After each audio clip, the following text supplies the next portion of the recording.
네, 안녕하세요. 네, 오늘 서울대학교 통일평화연구원이 주관하고 있는 제10차 통일학 포럼에 오신 여러분들을 모두 환영합니다.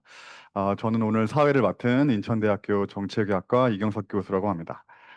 오늘 제10차 통일학 포럼에서는 미국에서 귀한 교수님을 모셨습니다. 구양목 교수님이시고요. 지금 노르위치 대학교의 정치학과 교수님으로 재직하고 계십니다. 오늘 구양목 교수님께서 복잡한 국제 정세 속 북한 핵 문제의 재조명이라는 주제로 강연을 진행하고자 합니다. 강연에 앞서 오늘 발표해 주실 구양목 교수님을 잠깐 소개해 올리겠습니다. 구양모 박사님께서는 지금 미국에서 가장 오래되고 ROTC가 처음 설립된 사관학교인 노르위치 대학교 정치학과 교수님으로 재직하고 계시고 동대학 소재 평화전쟁센터 부소장을 겸임하고 계십니다. 어, 노르위치 대학교 교수로 재직하기 전에는 미국 워싱턴 DC의 아메리칸 대학교 School of International Service 국제관계대학원에서 교수로 재직하셨습니다. 그다음에 구 교수님께서는 조지 워싱턴 대학교에서 국제관계학 석사와 정치학 박사를 받으셨습니다.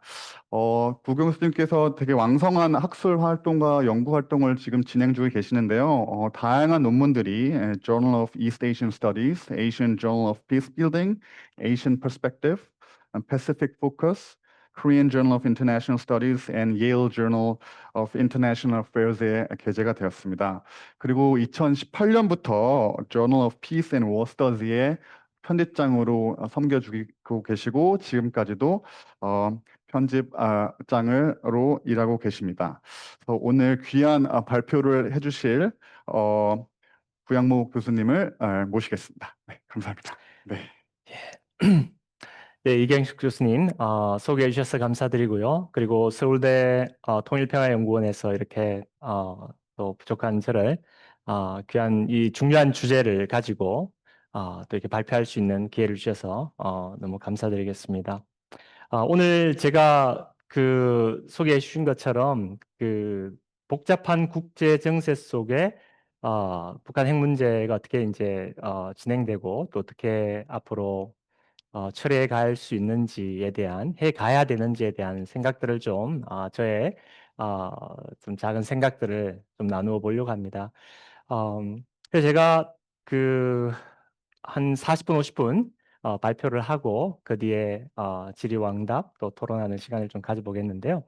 제가 이 주제를 가지고 오늘 논의를 하는 것은 사실은 그 Nuclear North Korea Analyzing Complexities and Exploring Coping Strategies라고 제가 그 책 원고를 지난 5월 달에 마무리를 하고 지금 미국 출판사에 지금 넘긴 상황입니다. 그래서 동료 심사가 진행되고 있는데요. 이렇게 이제 7챕터로 구성된 책인데 제가 이 북한 핵 문제의 그 가장 중요한 핵심되는 한 7가지 질문들을 제 나름대로 상정해서 던지고 많은 또 연구가 되어 온 것이긴 한데요. 제 생각과 또 여러 가지 문헌들과 또 인터뷰들을 통해 가지고 그 중요한 7가지의 문제들을 한번 짚어봤습니다. 그래서 오늘 제가 발표하고 또 토론하려고 하는 것은 6장과 7장에서 이 국제 관계, 국제 체제, 국제 정치 체제의 이 변화가 어떻게 북한 핵 문제에 영향을 주어왔고 또 주고 있는가에 대한 생각들을 좀 나누려고 하고요. 그것을 바탕으로 해서 그 어떻게 그러면 이 북한 핵 문제를 좀 해결해 갈 수 있을 것인가? 참 난제 중에 난제라고 볼 수 있는데요.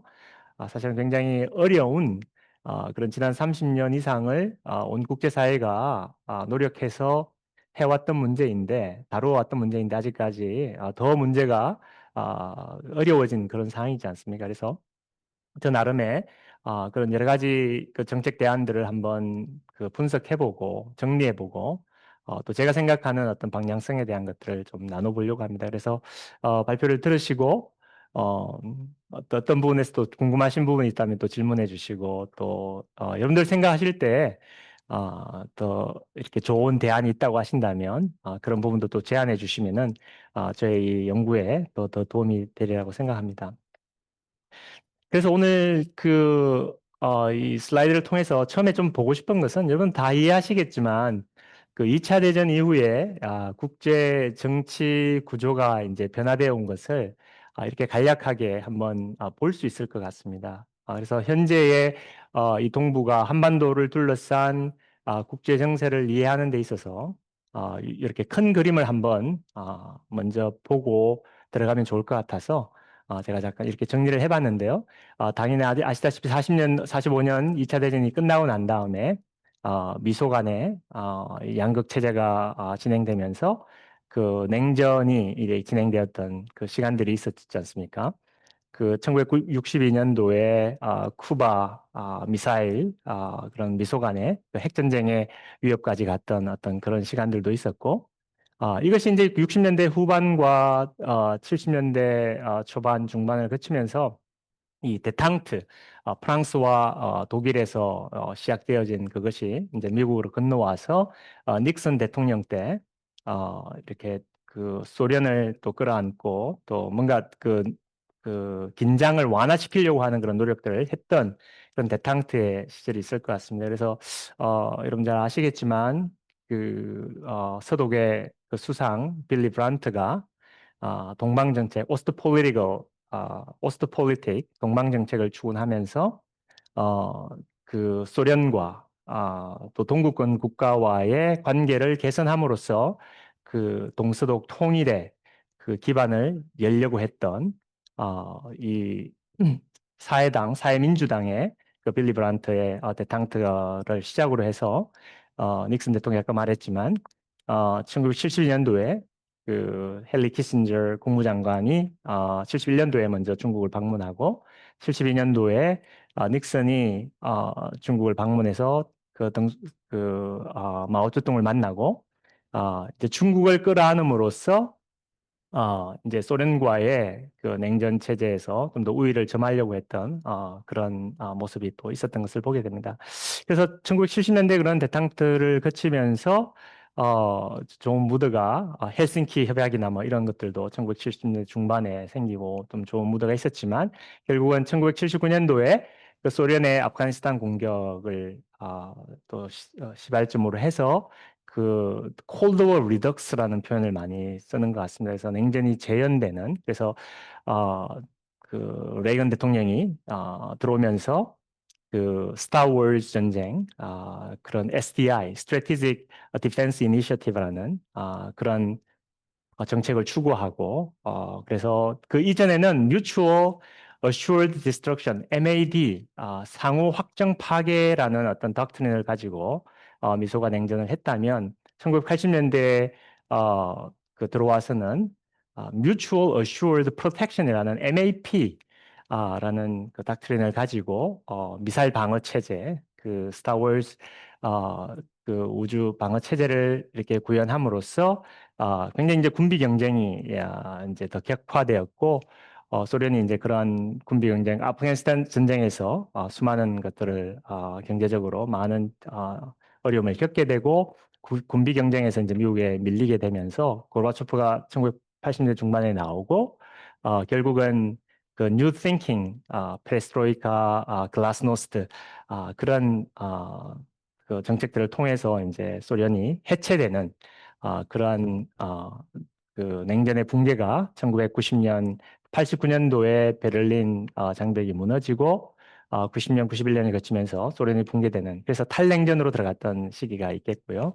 그래서 1990년대가 미국의 그런 유일한 초강대국의 그러한 시기였고 2001년도에 9/11을 거치면서 어, 그 약간은 미국의 지위가 흔들리는 측면이 있었지만 그러나 이제 슈퍼파워로서 여전히 그 기능했던 그런 탈냉전 시기가 있다면 그래서 제가 이제 제 글에서도 그렇고 지금 많은 그 학자들이 좀 논의하고 논란이 여지가 있는 것이 이제 신냉전 뉴 콜드 워 또는 또 콜드 워 2.0 이런 이제 용어들을 쓰면서 신냉전이 어, 그 어떤 것인가, 냉전과는 어떻게 다른 것인가, 이런 논의들, 그리고 신냉전이 언제 시작됐느냐, 2014년도부터냐, 2008년, 9년, 그 글로벌 파이낸셜 크라이시스 금융위기 때부터냐, 또 2014년부터냐, 2022년부터냐, 뭐 여러 가지 이제 논의점들이 있을 수가 있었는데, 제 입장에서는 세 단계로 좀 신냉전의 이 전개 과정을 좀 한번 나누어 봤습니다. 그래서 어, 이렇게 볼 수가 있을 것 같습니다. 그래서 그 이니시에이션 초기 단계를 2008년 9년으로 보았고요. 그래서 그 미국의 모기지 서브프라임 모기지 크라이시스로 시작됐던 그 파이낸셜 크라이시스 그죠? 그를 통해서 미국의 경제가 굉장히 휘청거렸고 하지만 그 상반되게 중국 같은 경우에는 엄청난 그 자본력을 바탕으로 그 경제를 이제 막아내는 선방하는 어떤 그런 기회가 있었고 그러면서 이제 그 미국의 자신감은 엄청나게 떨어지고 또 세계적인 영향력 자체가 또 감소했다면 중국은 그런 민족주의를 바탕으로 그, 그 파이낸셜 크라이시스를 상대적으로 잘 선방을 하면서 이제 미국을 넘어설 수 있다라는 어떤 그런 그 자신감을 가지게 되는 그런 단계가 2008년, 2009년도였던 것 같습니다. 그래서 그걸 시발점으로 이제 2010년대가 되면서 그 2000년대에 그 중동에 모든 미국의 그 초점이 군사안보 또 외교 초점이 가 있었던 것이 이제 오바마 대통령이 들어오면서 2011년 12월에 Pivot to Asia라는 정책을 발표를 하고 이것이 나중에는 Rebalance to Asia라고 아시아 재균형 정책으로 이제 약간 톤 다운되는 측면이 있었지만은 이 중국의 부상을 견제하고 또 억제하는 어떤 그런 정책으로 미국이 들어가는 것을 보게 되고요. 또 그게 반응해서 2012년 11월인가요? 또 시진핑 주석이 이제 정권을 잡고 굉장히 이전에 그 후진타오가 펼쳤던 그런 정책과는 상반되는 그런 좀 더 단호하고 또 공세적인 그런 정책들 특히나 이제 남중국해나 동중국해 그런 영토 해양 분쟁에서 그 강력한 발언을 하고 또 그런 그 군사적인 조치를 또 취하게 되는 그 인공섬을 건립하고 하는 여러분들 잘 아시겠지만 그러한 assertive policy가 2010년대 중반부터 이제 나왔고 그것이 이제 그 푸틴의 그 revisions policy로 이제 또 우리가 보게 되는데 여러분 잘 아시겠지만 어, 그 2000년대, 90년대부터 물론 시작됐지만 그 나토의 그 동진, 나토의 확장에 정말 반대해서 푸틴이 굉장히 불편했던 러시아가 불편한 어떤 그런 시점이었는데요. 특히나 이제 그 제가 기억하기로 2008년도에 그 이제 나토가 모여가지고 이제 그 조르지아와 우크라이나도 이제 그 나토에 들어갈 수 있는 어떤 그 가능성이 있다라는 어떤 그렇게 추구하겠다라고 하는 어떤 그런 그 정책이 발표가 되면서 이제 푸틴이 굉장히 열을 받고 또그 푸시백을 하게 되는데 그게 바로 이제 2008년도에 그 러시아가 조지아를 침공하게 되고 결국 2014년도에 우크라이나 크림반도를 합병하게 되고 결국은 2022년도에 그 전격적인 그 영토 침공을 하게 되는 어떤 그런 그 정책을 가져가게 되죠. 그러면서 이 신냉전이 굉장히 이제 그 발전적인 단계로 이제 가게 되는 그런 측면이라고 보게 되고 그리고 2016년도 그 트럼프 대통령이 당선되면서 2017년부터 본격적으로 그 무역 전쟁, 중국의 대중국 무역 전쟁을 선포하고 사실은 그 뒤에 이제 나중에 2020년대로 넘어가면서 오바마 정권에서조차도 이제 그 대중국 견제, 심지어는 이제 굉장히 강한 용어입니다만은 컨테인먼트 팔러시, 봉쇄 정책이라는 단어까지도 이제 쓰게 되는 것 같습니다. 그래서 제가 이제 제 글에서도 좀 포커스했던 것이 사실은 이니시에이션 페이즈와 디벨롭먼트 페이즈에서는 북한 핵 문제 같은 경우에 북한이 사실은 크게 국제 정세에 큰 영향을 이렇게 받지는 않았던 것 같습니다. 식냉전의 어떤 영향을. 상당히 뭐 중국과 러시아도 우리가 다 아시는 것처럼 그 유엔 그 북핵 제재에 참여했었고 2016년, 17년을 통과하면서 이제 굉장히 유엔 제재의 강도가 강력해지지 않았습니까? 그죠? 어, 그럼에도 불구하고 북한은 자기의 길을 걸었던 그런 independently 굉장히 뭐 프레셔가 있었겠지만 사실 2017년도에 미국의 트럼프 대통령의 그런 프리엠티브 스트라이크 그런 위험까지 선제 공격의 위험도 감수하면서까지 대륙간 탄도미사일을 개발하고 또 6차 핵실험까지 진행하는 그런 강행 초강수를 두었던 것을 우리가 기억하는데요.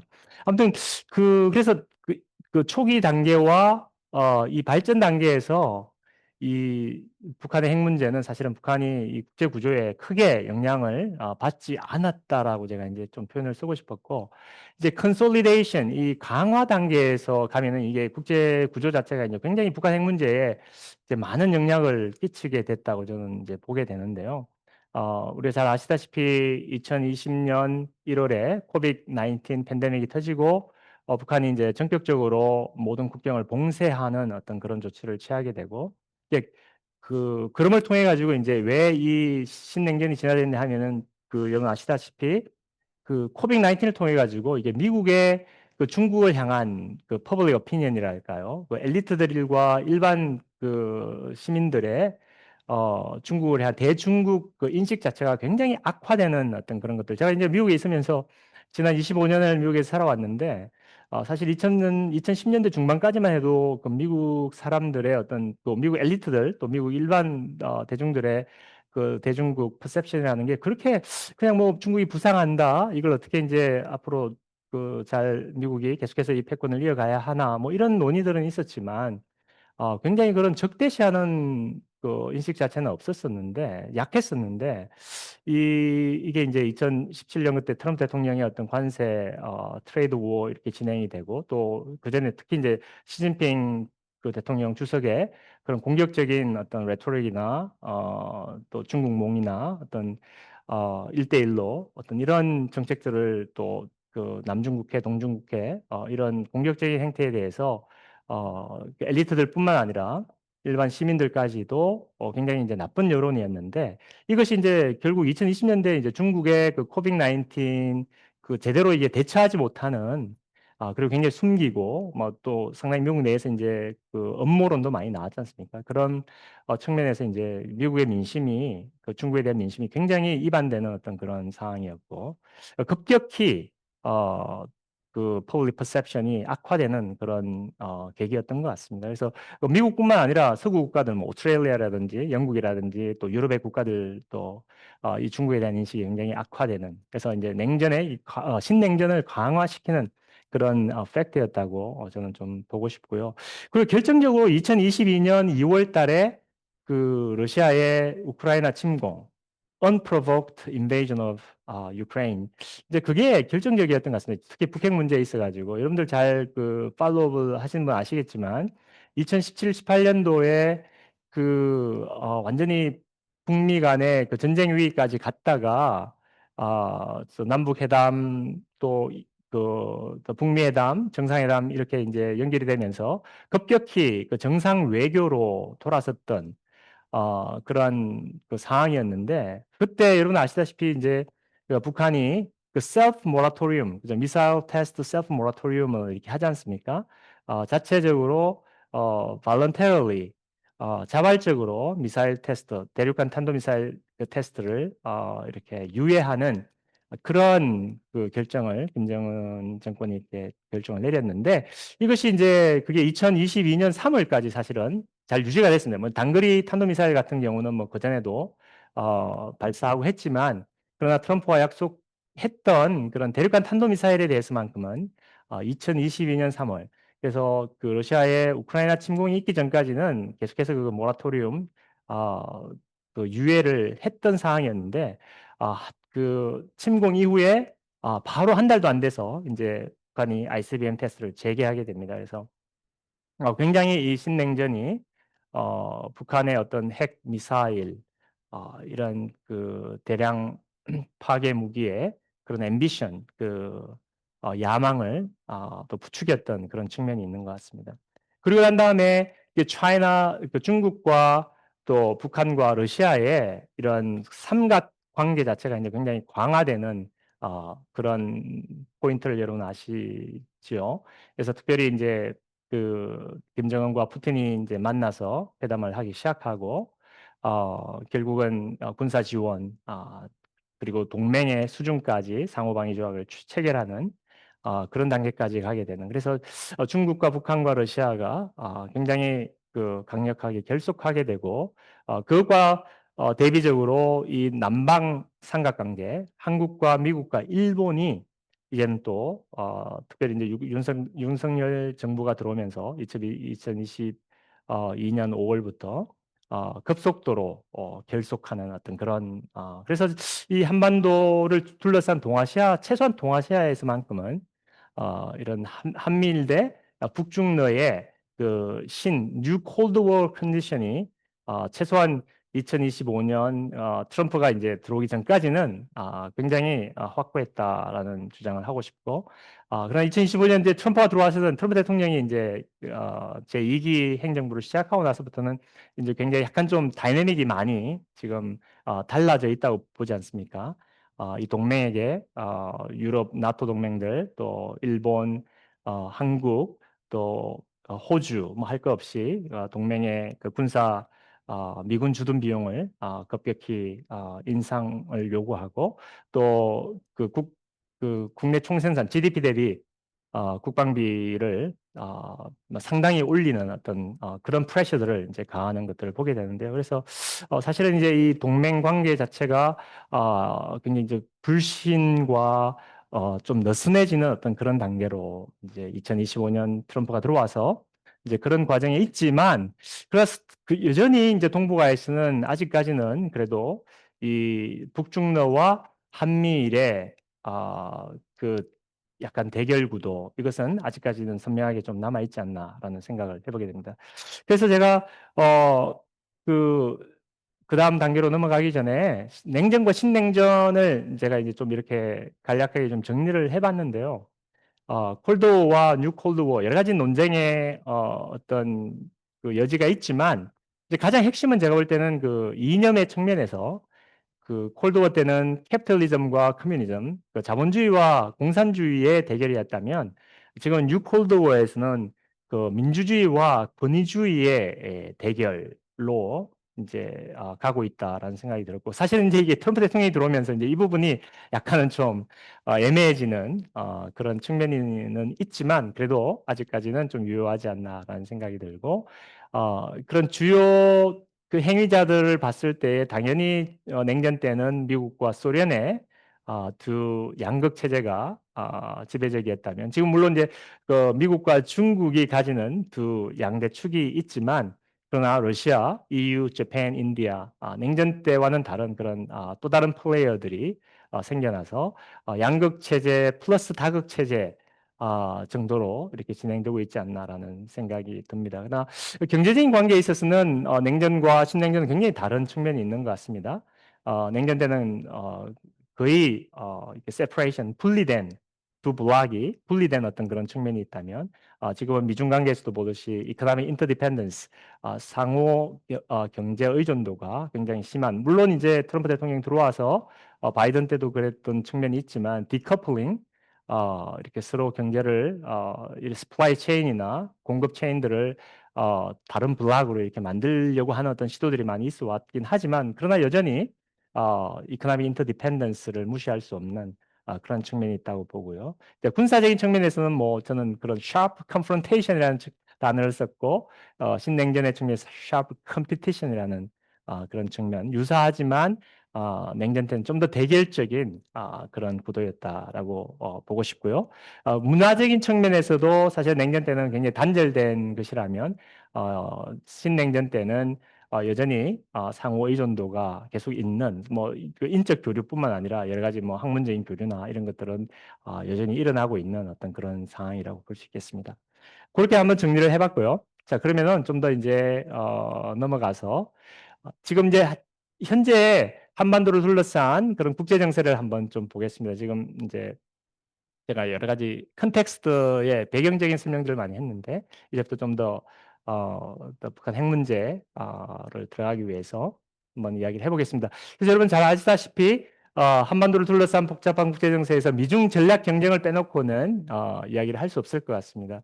경제적인 어떤 위기로 미국이 그 패권 국가로서 중국의 경제적인 어떤 부상에 대해서 처음에는 굉장히 좀 알레르기 반응을 보이고 견제하는 어떤 그런 측면이 있었다면 이것이 이제는 당연히 중국이 부상하면서 경제적인 그 이익을 군사력으로 전환시키는 것은 당연한 어떤 그런 흐름이었고 그것에 반해서 이제 미국도 특히 이제 그 중국의 군사력 해군력 강화에 대한 또 미사일 또 현재는 이제 그 핵 능력 강화 어떤 이런 측면에서도 미국이 상당한 그런 그 알레르기 반응을 보이고 있는 것 같습니다. 그래서 사실 제가 이제 그 근무하고 있는 학교가 일하고 있는 학교가 이제 그 사립사관학교 아까 소개해서 말씀해 주셨지만 그 ROTC가 처음 생긴 그런 사립 그 사관 학교인데요. 그래서 이군 관계자들을 이렇게 만나서 좀 이야기할 수 있는 그런 기회도 있고 장군들을 만날 수 있는 어떤 그런 기회도 있고 해서 이렇게 보면은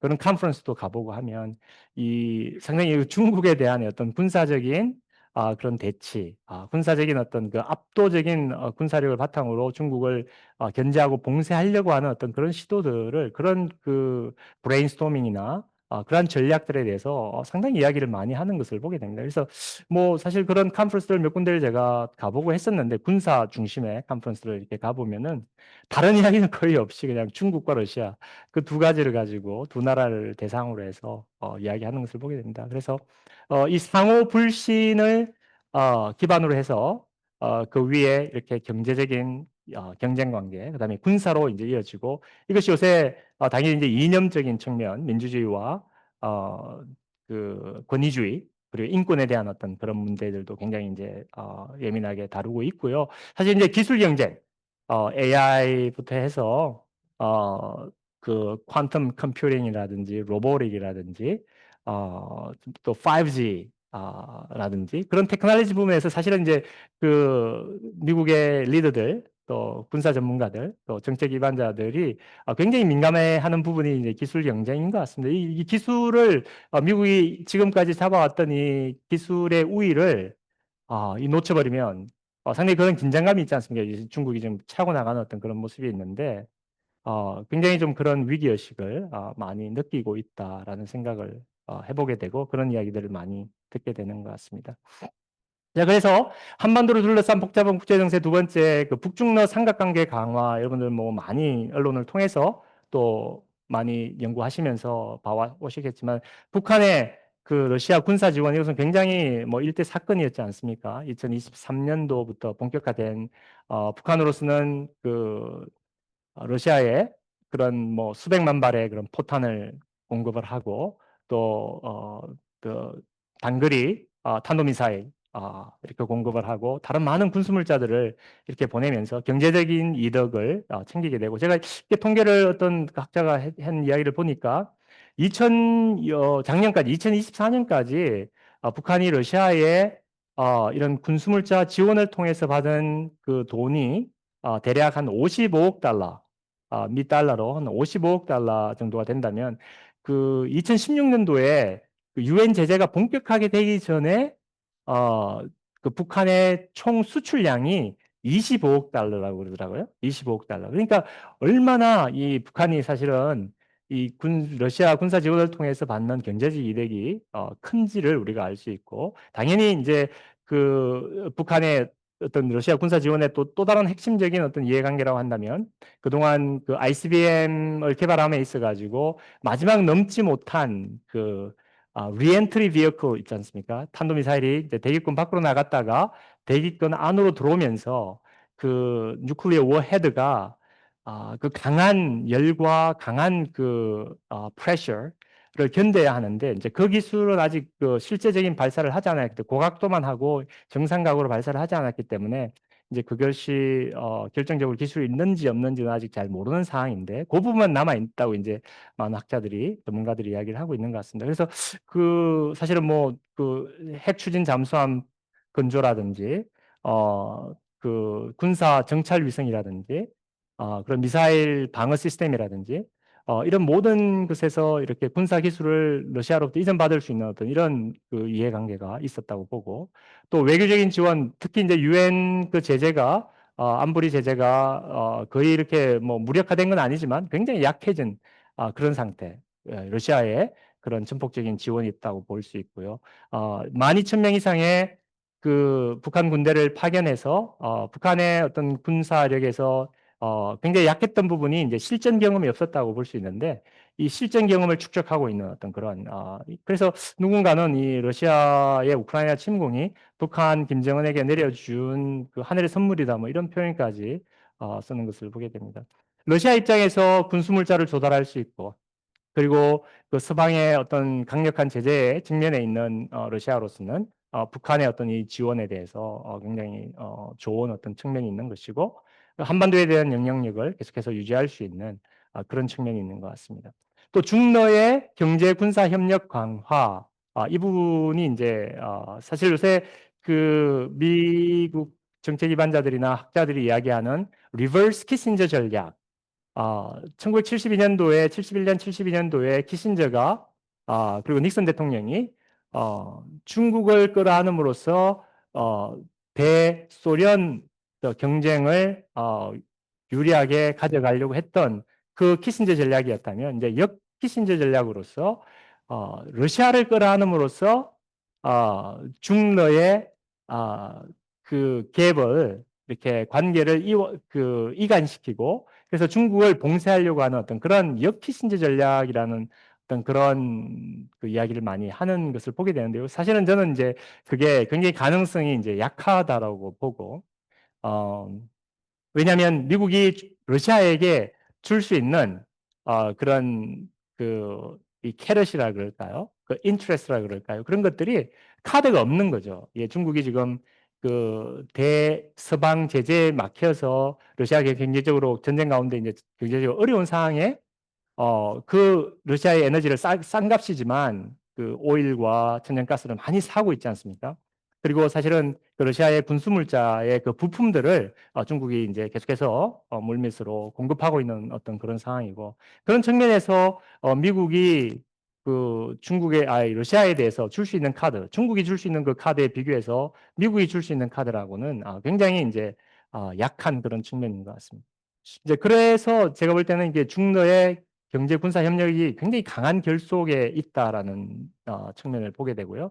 미국 주도의 국제 질서를 도전한다라는 어떤 목표가 공유되고 있고, 아까 말씀드렸던 그 상호 경제적 실리가 있고, 물론 예민한 그 역사적인 갈등이라든지 이 러시아가 중국에 종속되는 어떤 둘 다 강대국들인데 러시아가 중국에 종속되는 듯한 어떤 그런 국제적인 지위의 변화에 대해서 러시아가 좀 민감해하고 또 중국이 그 센트럴아시아, 중앙아시아라든지 이 시베리아, 이때 극동 지역에서 중국의 영향력이 커져가는 것에 대해서 러시아가 약간 민감한 측면들은 있다 할지라도 그러나 중국과 러시아의 그런 군사 안보 협력 강화는 굉장히 강력한 것이다라고 좀 생각을 하고 싶고요.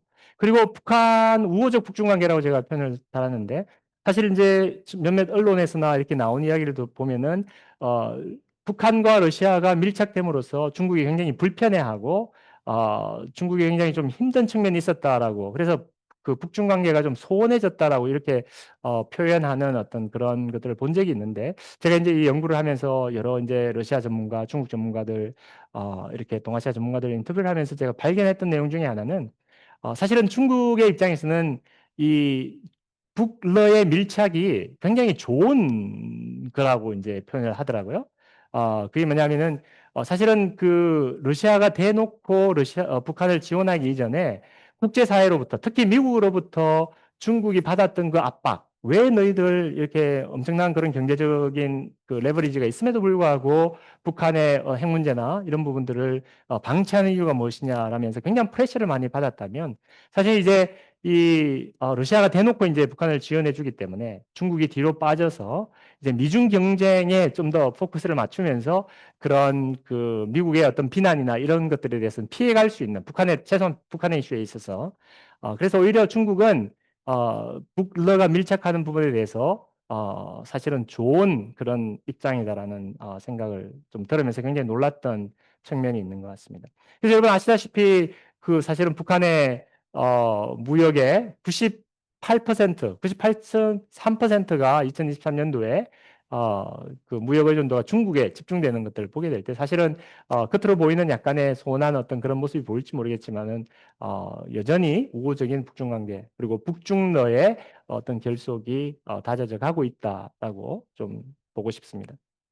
자, 그리고 이제 그 아까 말씀드렸던 북중러가 있다면 남쪽에 이제 한미일 삼각관계의 강화가 있는데 윤석열 정부가 들어서서 사실은 이제 한일 역사 문제 이런 부분들에 대해서 강제 동원 문제에 대해서 삼자 변제안을 통과시키고 그 문제를 일단은 뭐 덮어버리는 수준으로 이제 그 갔지 않습니까? 그래서 한일 협력이 급속도로 이루어지고 사실 그 워싱턴 선언과 그 캠프 데이비드 스피릿 이런 게 나오면서 어, 그 아시다시피 전례 없이 한미일 연합 해군 공군 훈련이 전개돼 사실 이게 상상하지 못했던 이슈인데 사실 5년 전, 10년 전에 그 한미일이 공동으로 해군 공군 연합 훈련을 한다는 것은 상상할 수 없었던 이야기인데 사실 윤석열 정부가 들어와서 그것을 하게 됐죠. 그래서 긴밀한 정보를 공유하고 결국은 북한과 북한 군국을 자극하고 하는 그래서 이게 안보 딜레마가 북중러 한미일 간의 안보 딜레마가 더 강화되는 어떤 그런 부작용이 또 있는 것 같습니다. 그래서 이재명 정부의 차후 선택에 따라서 앞으로의 이 구조 자체가 좀 변할 수 있는데 한일 관계를 어떻게 이끌어갈 것이고 또 한미일 삼각관계를 강화를 계속 추구할 것인지 그리고 미중의 압박에서 이 해칭으로 리턴할 건지 아니면 윤석열 정부가 해왔던 그 밸런싱 으로 미국에 편성하는 어, 그런 정책으로 갈 것인지 굉장히 이제 논의의 어떤 그 변화의 그 여지가 있는 것 같습니다. 자, 그래서 좀 더 빨리 이제 진행을 하면 트럼프 2기 행정부의 그 중국 견제 봉쇄 올인 정책 이것이 굉장히 좀 중요한 포인트 같습니다. 이게 한반도를 둘러싼 핵 문제를 이야기할 때 생각할 때 이 미국 정부의 그, 그 포커스가 초점이 어디에 있냐 했을 때 결국은 이제 왜 러시아 우크라이나 전쟁을 빨리 종결하기를 원하고 있고 또 중동의 상황을 관리하기를 원하고 어, 그 특히는 또 이렇게 그 트럼프 대통령이 이야기하는 김정은과 만나고 싶다라고 막 이런 이제 표현도 하고 하는 어떤 그런 측면이 이제 중국에게 모든 자원을 모든 군사적인 안보적인 외교적인 자원을 이 대중국 견제 어떻게 보면 봉쇄 정책에 포커스하기 위해서 prioritize 우선순위를 두기 위해서 이제 그렇게 했다고 볼 수 있겠고요. 그러나 우리가 아시다시피 그 트럼프 대통령의 러시아 영향력이라는 것은 굉장히 미비한 그 말로는 막 이렇게 그 블러핑을 할 수 있지 모르겠지만은 실제적으로 푸틴 대통령 움직일 수 있는 어떤 그런 카드가 없는 그래서 그 대통령 당선 후에 하루만이면 러시아 우크라이나 전쟁을 종결하겠다라고 했던 트럼프지만은 지금 뭐 전혀 영향력을 행사할 수 없는 그런 상황이 있고요. 우리가 아시다시피 공격적인 관세 정책을 통해서 이 우방국과 적대국을 아우르는 그러한 그 관세 정책으로 공격적인 관세 정책으로 세계 경제가 불안한 상황에 있고 그리고 이 부분이 제가 좀 이렇게 발견하면서 생각했던 건데 나토와 다른 우방국들의 안보 비용 부담 증가를 위한 외교적인 압박을 이렇게 가하면서 미국에 대한 불신이 이제 증가하고 동맹국가들 동맹이 이제 약화되고 그래서 심지어는 이제 여러 이 동맹 국가들의 핵 보유에 대한 그 유혹이 증가하는, 심지어는 독일, why not, 그죠? 사우디아라비아, 또 뭐 인도네시아, 또 심지어는 우리 한국마저도 그런 핵 보유에 대한 유혹이 증가하고 있는 어떤 이런 상황에 있는 것 같습니다. 그리고 중동에 최근에 그 트럼프 대통령이 이제 이란을 선제 공격하는 핵시설에 대해서 그 선제 공격하는 어떤 그런 것들을 보면서 이건 상당히 어, 그 트럼프의 신고립 정책하고는 좀 반하는 그런 정책이었는데 이스라엘 그 정책과 맞물리면서 그래서 굉장히 이스라엘 그 지금 이 중동의 정세가 지금은 확전은 되지 않았지만 이란이 궁극적으로 굴복하지 않는 한 계속해서 그 불안 요인이 언제라도 또 다시 그런 불안한 요인이 이제 등장할 수 있는 그런 상황이 있는 것 같습니다. 그래서 제가 이제 이런 전체적인 어떤 상황을 좀 봤고요. 어, 자, 간략하게 하노이 회담 이후에 북한의 대외 정책 변화를 한번 살펴보고 싶은데, 그 하노이 회담이 실패하면서 결국은 또 2019년도 10월에 스톡홀름에서 마지막 그 회담을 했지만, 그 굉장히 그 시퀀싱 문제로 서로 의견이 달랐지 않습니까? 사실 미국의 입장에서는 완전한 비핵화를 먼저 시행을 하면 그 다음에 보상을 해주겠다. 그 경제 제재, 부분적 제재 완화라든지 북미 관계 정상화라든지 종전 선언이라든지 그 전에 또 어, 그 평화 조약 체결이라든지 어떤 이런 보상을 이제 나중에 하겠다. 이제 이런 입장이었고, 북한은 이제 그 phased denuclearization이라 그래서 action for action 한 가지를 tit for tat이죠. 이제 미국이 어떤 하나를 보상을 하면 북한이 어떤 조치를 취하고, 북한이 한 조치를 취하면 또 미국이 하나를 주는 어떤 그런 것들. 그래서 사실 김정은의 그 스몰 딜 구상과 그러나 트럼프의 그 빅딜 제안, 여러분도 아시다시피 그 볼턴이 굉장히 그 개입을 하면서 그 하노이 회담이 2019년 2월에서 잘 되지 않았던 실패로 돌아갔던 것을 보게 되고 그 이후로 북한이 폐쇄적인 대응, 아까도 말씀드렸지만 국경을 봉쇄하고 한미의 회담을 계속해서 바이든 정부가 들어섰을 때도 계속해서 무시하고 심지어는 남북 연락사무소 폭파하는 단계까지 가고 그 북한의 노동신문이나 어떤 이런 측면을 보면 굉장히 그 정면 돌파와 자력갱생을 2020년, 2021년 지금까지 계속해서 강조하고 있는 모습을 보게 됩니다. 그래서 북한이 이제 공세적인 대외 정책이 나오게 되는데 2022년 3월에 대륙간 탄도미사일 발사를 재개하고 핵 독트린을 선제 공격까지 가능한 핵 독트린으로 개정을 하고 핵무력 정책 입법 헌법화를 시키고 또 공격적 레토릭, 그 적대적 두 국가론, 이 굉장히 2024년도 초반에 나오면서 엄청난 파장을 일으켰던 그 이슈가 있지 않습니까? 그리고 러시아에 군사 지원을 하고 북러가 동맹 수준까지 가는 어떤 그런 굉장히 공세적인 대외 정책으로 가는 것을 보게 됩니다. 그래서 그런 대외 정책의 변화 요인들을 보면 저는 이런 세 가지 그 요소들이 합쳐져서 그런 결과가 나왔다라고 좀 생각을 하는데 김정은의 그 하노이에서의 모욕과 실망 그리고 신냉전으로 이렇게 들어가면서 사실은 중국과 러시아의 그런 북한에 대한 지원이 강화되면서 사실은 그 미국에 대해서 눈치 봐야 되는 어떤 압박에 대해서 견딜 수 있는 어떤 그런 여지가 생기게 되고 또 사실은 북한 내부의 상황 자체가 아시다시피 제재를 거치고 또 팬데믹을 통한 국경 통제가 있게 되고 또 군비 확충을 통한 경제 위기가 있었다라고 볼 수 있겠고 그리고 외부 사상과 외부의 그 정보가 여러 가지 통로를 통해서 북한에 들어감으로써 우리가 잘 아시다시피 반동사상 문화 배격법, 청년교양보장법, 평화문화보호법이라는 굉장히 극도로 이제 한국 문화나 한국의 어떤 정보가 북한 내로 들어오는 것에 대해서 알레르기 반응을 굉장히 오버센시티브한 어떤 그런 모습을 보게 되는데 그런 이 요소들이 다 모아져서 공세적인 그러한 그 방향으로 갔다라고 볼 수 있겠고요. 제가 이렇게 뭐 북한의 어떤 경제 상황에 대해서 이렇게 좀 데이터를 가지고 표에 이제 했는데 이것은 뭐 그 북한의 상황 자체가 굉장히 어렵다라는 물론 지금 이제 러시아의 지원을 군수물자를 팔고 또 군대를 파견함으로써 얻는 많은 경제적 이익이 있기 때문에 실제적인 어떤 경제 상황 자체는 잘 쉽지 않지만 파악하기가 쉽지 않지만 이렇게 데이터를 통해서 보는 북한 경제는 여전히 쉽지 않은 경제 성장률도 그렇고 원달러 환율 변화에 있어서도 사실은 2024년도부터 해서 급격하게 이렇게 올라가는 그런 추세를 보게 되고요. 그리고 쌀값 변동도 2023년, 4년을 통과하면서 이렇게 올라가는 모습을 보게 됩니다. 자, 그래서 이제 앞으로 남은 한 10분, 15분 동안 제가 이게 북한 핵 문제 현 상황과 이게 정책에 대한 부분들을 좀 이야기를 하고 싶은데요.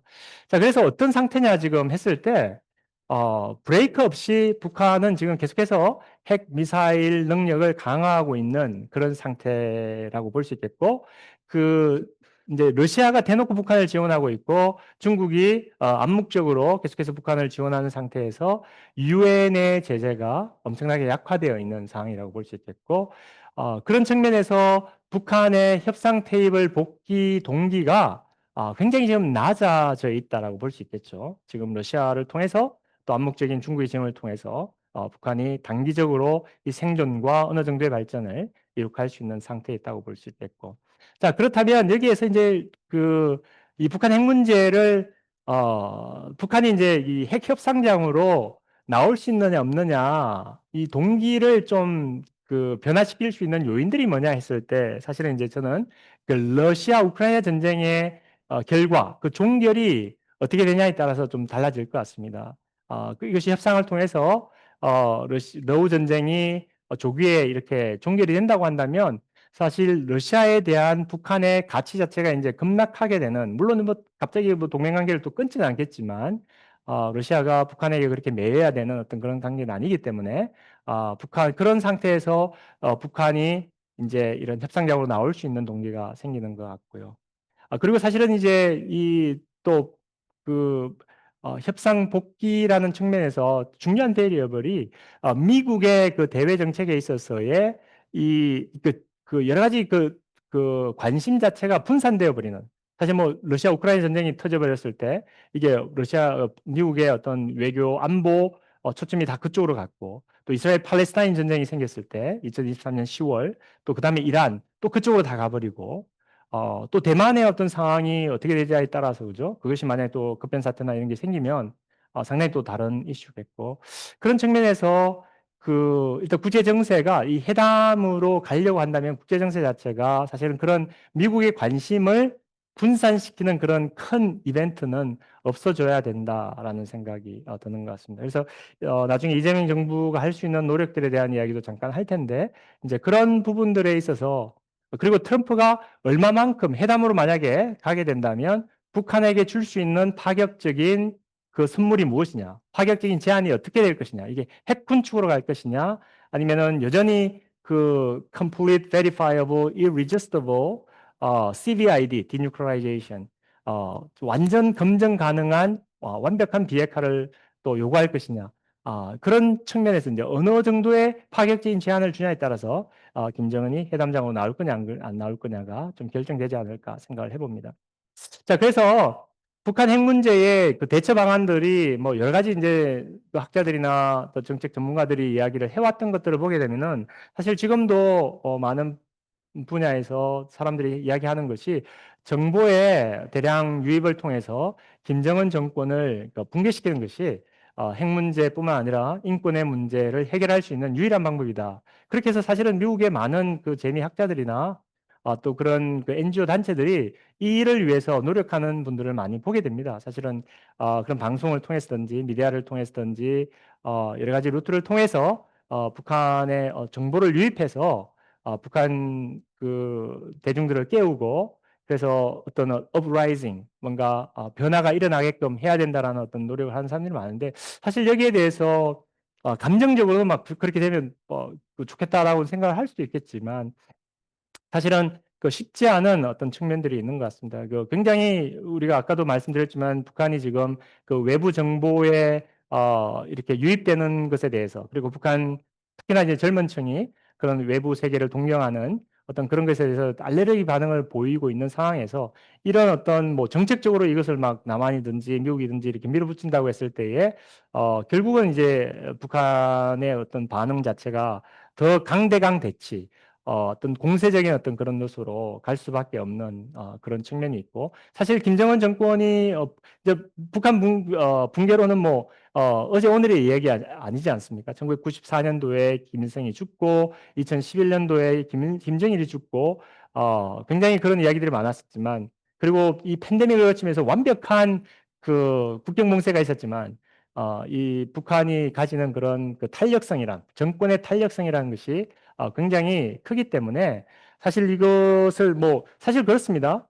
소련도 1991년도에 붕괴할 때에 세계 어떤 그 정치학자들, 정책 그 실행자들, 입안자들 아무도 예상하지 못했을 때에 소련이 붕괴됐던 역사적 그 전례가 있기 때문에 사실 뭐 북한이 붕괴되지 않는다라고 말할 수는 없는 거죠. 어떤 이유 때문에든지 충분히 붕괴할 수 있는 그런 여러 가지 모순을 가진 나라이기 때문에 충분히 그렇게 될 수 있는 상황이 있다고 보지만 그러나 그것을 정책으로 밀어붙이기에는 굉장히 그 지혜롭지 못하다. 사실은 우리가 중동의 그 아랍 스프링에서 아랍의 봄에서도 봤지만은 그 정권이 붕괴한다고 해서 그 다음에 평화가 찾아오느냐 그건 절대 아니지 않습니까? 리비아 케이스를 봐도 그렇고 이라크 케이스를 봐도 그렇고 그 정권이 붕괴됐을 때 또 다른 엄청난 그 혼란을 야기하는 그 파워 백큐음이 권력 공백에 엄청난 또 문제가 생기는 또 전쟁의 또 위험이 또 올라가는 어떤 측면도 있기 때문에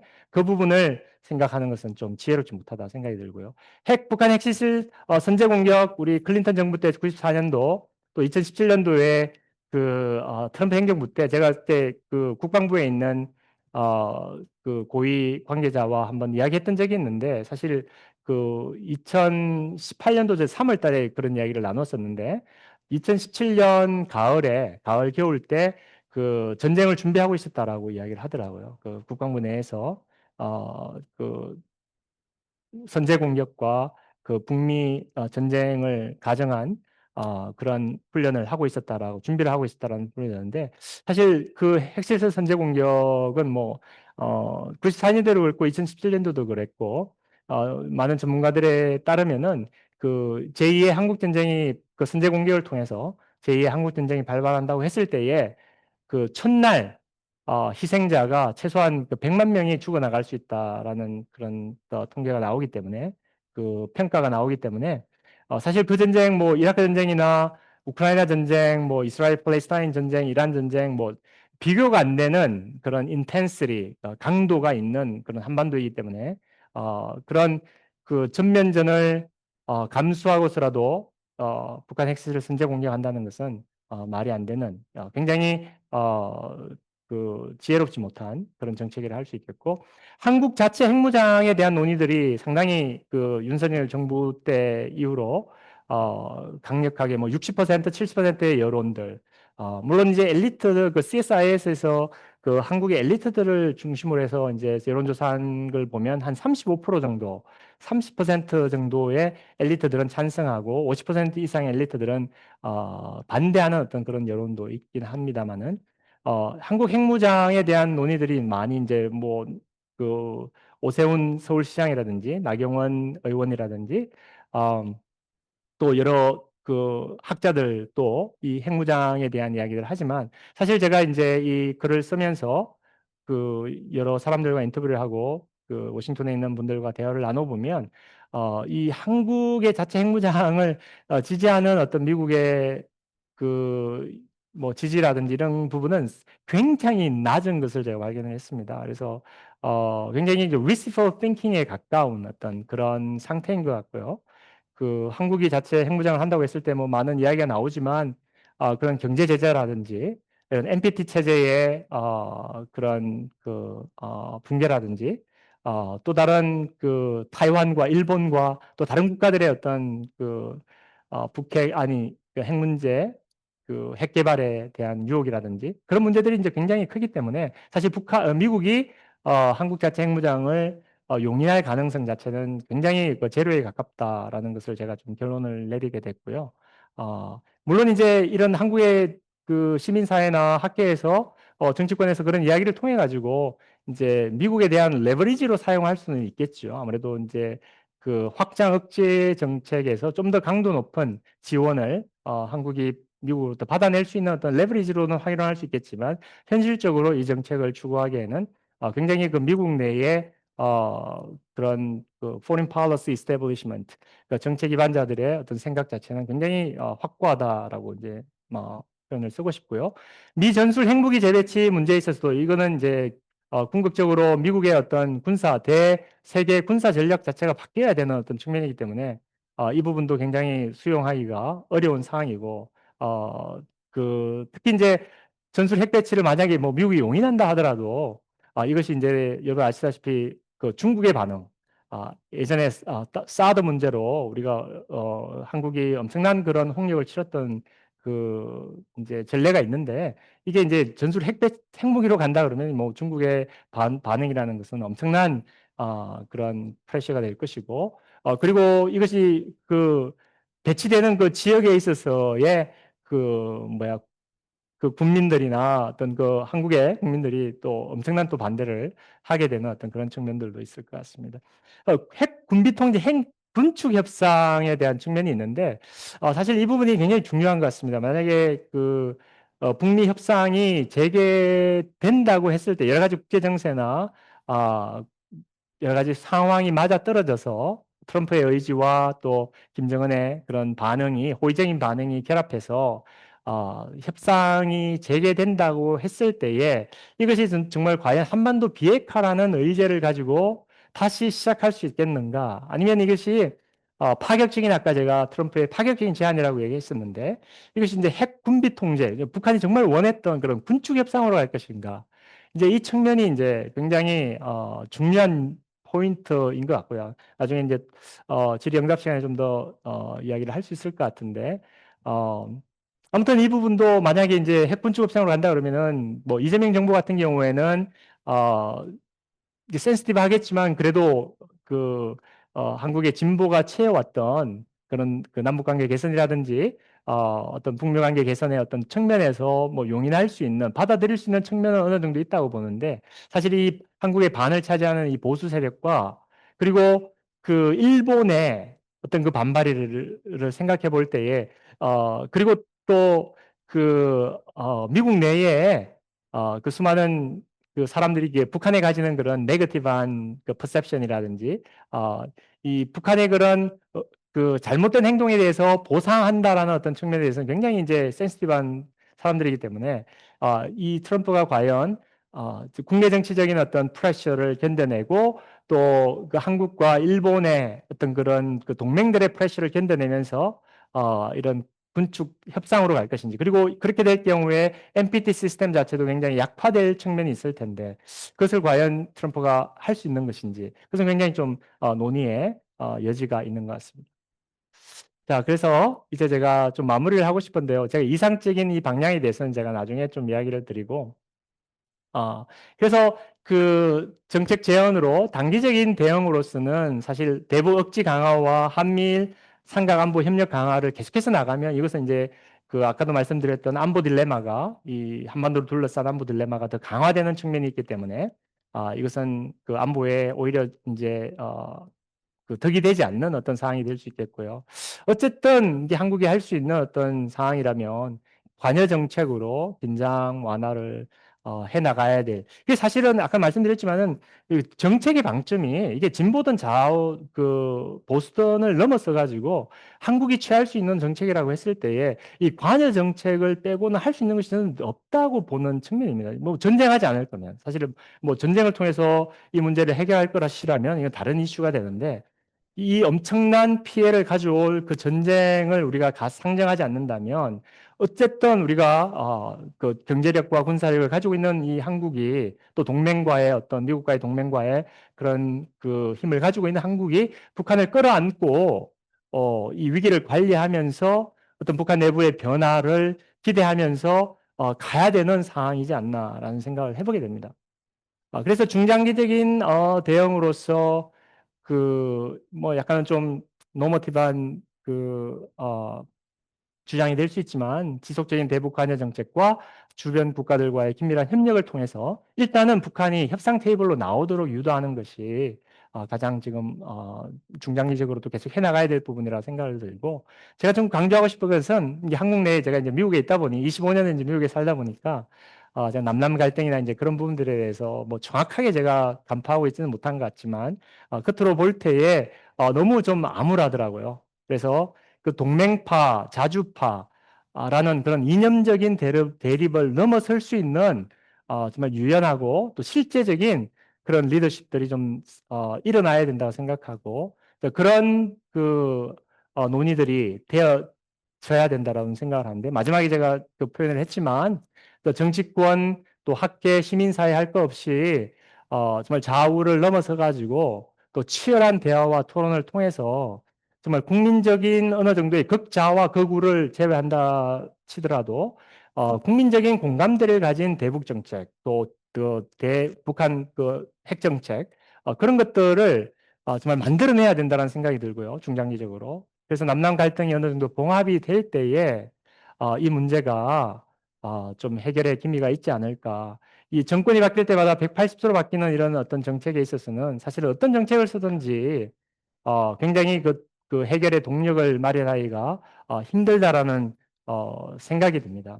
그래서 제가 마지막으로 좀 표현을 하고 싶은 것은 사실 이 북한 핵 문제가 어떻게 진행될 것이냐라고 했을 때 저 개인적으로는 참 그, 패시미스틱한 어떤 입장인 것 같습니다. 사실은. 객관적인 상황을 봤을 때 이 문제가 평화적으로 협상을 통해서 북한이 핵을 포기하고 또 북미가 관계가 개선이 되고 또 남북 관계가 좋아지고 하는 어떤 그런 그래서 통일의 기반이 조성되고 근데 그렇게 나가게 되리라고 생각할 때는 너무나 많은 지뢰들이 있는 것 같습니다. 그래 국제적인 상황에서 또 국내적인 상황에서 한반도 주변의 상황에서 너무나 많은 지뢰들이 있는 것 같고 그래서 우리가 그 육자회담도 경험했고 또 사자회담 또 그 이전에 그 북미 회담 다 경험했지만 이것이 실제적으로 정상회담 다 경험했지만 협상도 어렵지만 이 협상된 것을 그 임플리멘트 실행하는 것 자체가 굉장히 어렵지 않습니까? 그래서 너무나 많은 지뢰들이 이제 되어 있는데 현실적으로 사실은 이렇게 그냥 스테이스 코어로 그냥 이렇게 갈 가능성이 많은 거죠. 이렇게 막 지그재그로 그러면서 나중에 뭐 어떻게 될지 이게 뭐 전쟁이 나든 이게 뭐 북한이 뭐 진짜 영원한 정권은 없으니까 붕괴가 되든 아니면 뭐 말이 안 되지만 남한이 북한화되든 뭐 어떤 이런 그 상황이 아니고서는 이 문제가 평화적으로 잘 해결되리라고는 생각은 참 이렇게 패시미스틱한 그 제가 전망을 하지만 그러나 그렇다고 해서 그러면은 그렇게 가도록 그냥 방치하고 그러면 그렇게 더 되도록 그냥 막 그냥 해야 되느냐 그것은 아니라는 것이죠.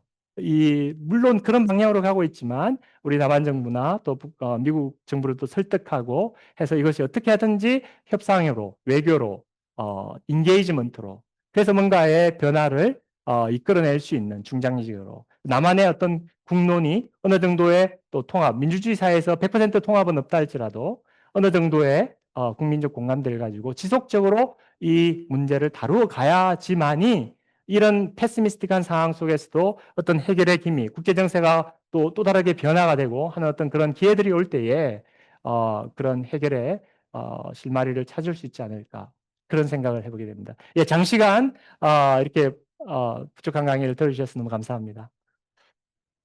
네. 그 너무나 좋은 강의 해주셔서 너무 감사합니다. 그러면 북한 핵 문제는 한국의 안보를 다룸에 있어서 가장 핵심적인 문제입니다.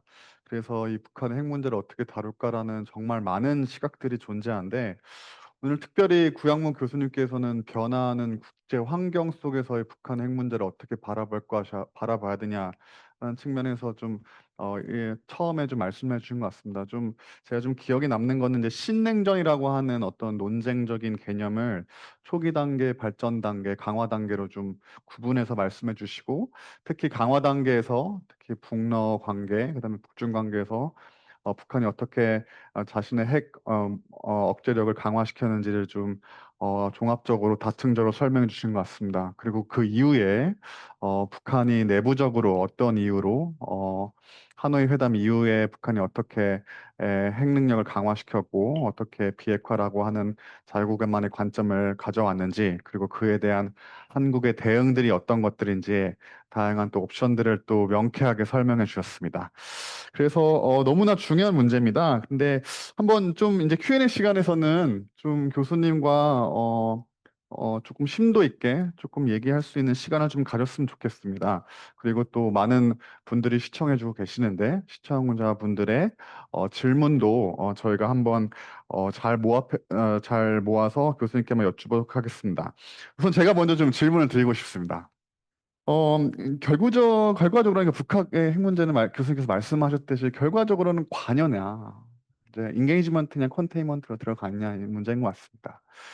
그리고 교수님께서 말미에 하시는 말씀에 대해서 어떤 일관적인 정책을 가져야 된다는 거에 대해 적극적으로 동의를 하는데, 관여 정책을 말함에 있어서의 가장 핵심적인 어떤 질문은, 과연 김정은은 핵을 포기할까라고 하는 굉장히 직관적이고 단순한 질문부터 시작이 돼야 될 것 같아요. 혹시 먼저 김정은은 핵을 정말 포기할 것인가? 하는 이 질문에 혹시 교수님께서는 어떤 의견을 가지고 계시는지. 예, 제가 뭐 여담 있는 말을 하면 그 김정은 국무위원장과 좀 인터뷰를 좀 하면 좋겠는데 네, 예, 그럴 수는 네, 없으니까 어, 그 사실은 뭐 주변에 많은 사람들의 이야기를 듣고 또 저도 많은 사실은 이 객관적인 그 상황을 보더라도 이제 그 뭡니까 리비아가 핵을 개발하다가 포기했을 때 결국은 아랍스프링이라는 그런 외부적인 요인이 내부적인 또 외부적인 요인이 됐을 때 결국은 이제 자기가 죽잖아요. 그 나토의 공격을 받아서 죽게 되고 우리가 러시아 우크라이나 전쟁을 보더라도 이 우크라이나가 자발적으로 이 핵을 사실은 이제 미국의 설득과 소련의 압박과 이런 걸 통해서 이제 다 어, 구 러시아에 이제 넘기게 되는 어떤 그런 상황이었는데 그걸 통해서 이제 이 러시아 뭐 반도 합병이라든지 러시아의 우크라이나 그 침공이라든지 이런 것을 겪게 되고 결국은 이번 이란도 보시면 사실 굉장히 이제 그 김정은에게 학습 효과가 있지 않습니까? 그래서 이란이 와 진짜 저는 그렇게까지 할까 했는데 이 트럼프 대통령이 어, 이란을 선제 공격하는 것을 보면서 이 일단은 그 핵무기화 되어 있지 않은 나라이기 때문에 그게 가능한 것이지 않겠습니까? 네, 그런 측면에서 사실은 이제 김정은 입장에서 이 핵은 어, 그 treasured sword of 뭐 그런 표현도 있지 않습니까? 그죠? 어, 그러니까 그 이 강력한 그 복음인데 이것을 놓을 수는 굉장히 좀 힘들다고 이제 봅니다. 많은 사람들의 입장처럼 이제 보는 것 같고요. 그러나 제가 이제 약간 시간을 가지고 제가 이야기를 할 수 있다면 사실 이제 제가 이 파워포인트를 좀 보여줄 수 있습니까, 다시? 어, 제가 마지막 슬라이드를 이제 약간 질의응답 시간으로 가져가려고 그랬던 건데, 예, 감사합니다. 저- 죄송합니다. 예. 여기서 보면 제가 이제 이 prudent engagement라고 해서 이상적인 방향이 굉장히 이상적인 방향입니다. 그래서 한 3, 4년 전까지만 해도 좀 이 차트를 제가 그리면서 좀 실제적인 가능성도 없지 않아 있겠다 했었는데 이제 지금의 상황에서 이 이야기를 하기에는 약간은 좀 어려운 측면들이 어 이제 있게 되겠는데요. 결국 이 제가 뭐 자세하게 설명 안 하겠지만 이게 북한의 이 비핵화 회담을 한다고 해도 사실은 실제적으로 북한을 완벽하게 비핵화시킨다는 것은 그 전쟁을 해서 북한이 패전 국가가 되지 않는 한은 그것은 일어날 수 없다라고 생각이 들고요. 결국은 이제 여러분 잘 아시다시피 그 verification, 그 검증을 하는 부분인데 미국이나 IAEA나 이런 곳에서 뭐 계속해서 그런 주장을 예전에 했잖아요. suspicious한 사이트에도 들어가서 다 군사시설 다 뒤지게 해줘라. 허락해라. 북한이 할 수 없잖아요. 그것은 할 수 없는 일이기 때문에 결국은 비핵화 회담이 되어서 이건 굉장히 이상적인 측면이긴 합니다만은 지금 제가 차트에서 그린 대로 그런 플로우를 따라서 또 한미 비핵화 뭡니까 북미 비핵화 회담이 진행된다 하더라도 결국은 북한이 핵무기를 숨기고 보유하고 있게 되는 어떤 그런 측면인 것 같습니다. 그래서 짧은 질문에 대해서 이렇게 길게 대답했는데 결코 어, 포기하지 않을 거다 생각. 제가 이 말씀을 좀 드린 이유가, 예를 들어서 결과적으로 관여 정책이라고 하는 어떤 핵심 정책의 목표라고 하는 것이 음, 북한이 핵무기를 포기하게 하는 것인데, 음, 어, 개인적으로 교수님께서 생각하시기에 북한의 핵이 좀 직관적으로 생각했을 때 포기할 가능성이 높다고 한다면, 북한의 핵무기를 포기하게끔 만들려고 하는 관여 정책이 과연 얼마나 실효성이 있느냐, 음, 추진해야 나가느라고 하는 음, 어떤 근본적인 질문을 좀 음, 넘어가는 부분들이 있는 것 같습니다. 그래서 좀 요거를 좀 개인적인 또 음, 제가 또 이쪽을 전공하는 입장에서 제가 느끼는 부분들은 2018년, 2019년 하노이 회담에 나왔던 북한의 어떤 지금 정치 경제적 상황과 음흠, 2025년이 지금 놓여 있는 북한의 정치 경제적, 음흠, 그다음에 국제 관계 속에서 포지션의 어떤 상황이 굉장히 다를 가능성이 높은 것 같고, 음흠, 음흠, 2018년, 2019년 보면 더더욱 더 북한의 그 음흠, 비핵화 협상에 나올 회담들이 더 낮아질 가능성이 높은 것 음흠, 같고, 음흠, 또 지금 뭐 이란 사태를 봤을 때도 음흠, 더더욱 더 포기를 하지 않을 것 음흠, 같은데, 음흠, 그러면 과연 관여 정책이라는 것이 얼마나 의미 음흠. 있을까라는 부분에 대한 어떤 생각이라고 하는 좀 생각이 드는 것 같습니다. 예. 그러면 그 반대에 대한 급부로서의 소위 말하는 억지 전략을 이제 저희가 추구를 해야 되는 건데, 관여 음흠, 정책이 안 음흠, 된다고 했을 음흠, 때는 그러면 북한의 비핵화가 안 된다면 북한의 핵 위협에서 저희를 지켜내야 되는 음흠, 건데, 이제 북한이 이제 그러면 억지 정책인데, 지금 또 전혀 새로운 어떤 국제 관계 속, 특히 한미 관계가 지금 한미 동맹이 음흠, 흔들리고 있는 음흠, 관계잖아요. 음흠, 교수님도 아시다시피 지금 주한미군이라고 하는 임무 변경이 음흠, 대중국 음흠, 정기로 바뀔 것이고, 그 다음에 뭐 많으면 주한미군이 1국까지 10,000명까지 이제 주한미군에 철수할 음흠, 가능성이면, 음흠. 그러면 거기서의 어떤 한국의 소위 말하는 억지 정책으로서의 북한의 핵 위협을 대응하기 위해서는 어떤 견해를 가지고 계시는지가 좀 궁금합니다. 예, 아주 그 어렵고 또 중요한 질문들을 해주신 것 같은데, 예, 굉장히 뭐 중요한 포인트 같습니다. 이게 그 단도직입적으로 사실은 그 관여 아니면 억지, 그 두 가지의 정책을 놓고 뭐 그동안 30년 동안 계속해서 정권이 바뀌면서 왔다 갔다 했던 어떤 그런 측면이 있는데, 제가 아까도 말씀을 드렸었습니다마는 이 관여 정책이라고 했을 때, 관여를 제가 먼저 말씀을 좀 드리면, 관여 정책이라고 했을 때, 사실 제가 여기서도 말씀드렸지만은, 완벽한, 완전한 비핵화라는 것은, 북한의 완전한 비핵화라는 것은, 가능하지 않다. implausible 하다. 뭐, 100% 불가능하다라고 말할 수는 없겠지만, 가능하지 않다. 그러나 이 관여를 통해서 최대한 북한의 핵 능력, 미사일 능력을 약화시킬 수는 있다. 그리고 후퇴시킬 수는 있다. 이제 그런 측면에서의 효용성을 저는 이야기를 하고 싶습니다. 분명히 그 육자회담 때도 마찬가지였고, 사실은 그것이 다 실행이 됐다고 하더라도 북한은 결코 그런 100% 검증을 통해 가지고 완벽한 그 디뉴클리제이션 비핵화를 실행하지 않았을 거라고 저는 봅니다. 그래서 그런 그 관여 정책을 통한 북한 핵 능력의 그 비핵화가 아니라, 완전한 비핵화가 아니라 그런 급격한 감소까지는 우리가 갈 수 있다라는 생각이 들고, 이게 억지를 하는 측면으로 갔을 때 여러분, 우리가 봐서 알겠지만 사실 이제 미군의 아까 그런 미국의 한미 동맹에 대한 어떤 시각이나 또 대만 문제 때문에 지금 굉장히 미국이 그게 올인하고 있는 거기 때문에, 어떻게 하면 한반도에 남한의 어떤 그 군사력이나 미군 주둔하고 있는 미군을 활용해서 그것을 대처해 나갈 건가, 이제 거기에 포커스가 있는데, 사실은 이 억제 정책이라는 게 우리가 지난 70년, 80년을 보아왔지 않습니까? 그지? 그러니까 결국은 이 계속해서 그 디터런스를 통해 가지고 북한의 그 핵 능력을 감소시키고, 결국은 더 나가면 북한 정권을 붕괴시키는 데까지 가야 된다라고 이렇게 경제 제재까지 들어가서 그 수많은 노력들을 해왔지만, 그것이 가져온 결과라고는 지금 현재 북한이 50개 이상의 핵무기를 가지고 있고, 매년 8개 이상의 핵무기를 만들 수 있는 그 뉴클리어 핵물질을 계속해서 생산하고 있고, 지금 뭐 그 북러가 저렇게 밀착하고 있고, 이런 측면으로 봤을 때에 이 억지가 가지는 그런 효용성이라는 게 굉장히 좀 제한적이다라는 생각이 들고, 그래서 아까 제가 말씀드렸지만 북중러 대 한미일의 어떤 그 대결 구도로 갔을 때에 결국은 군사적 긴장이 고조되고 의도하지 않은 그 충돌이 생길 수 있는 상황이 되는 것이고,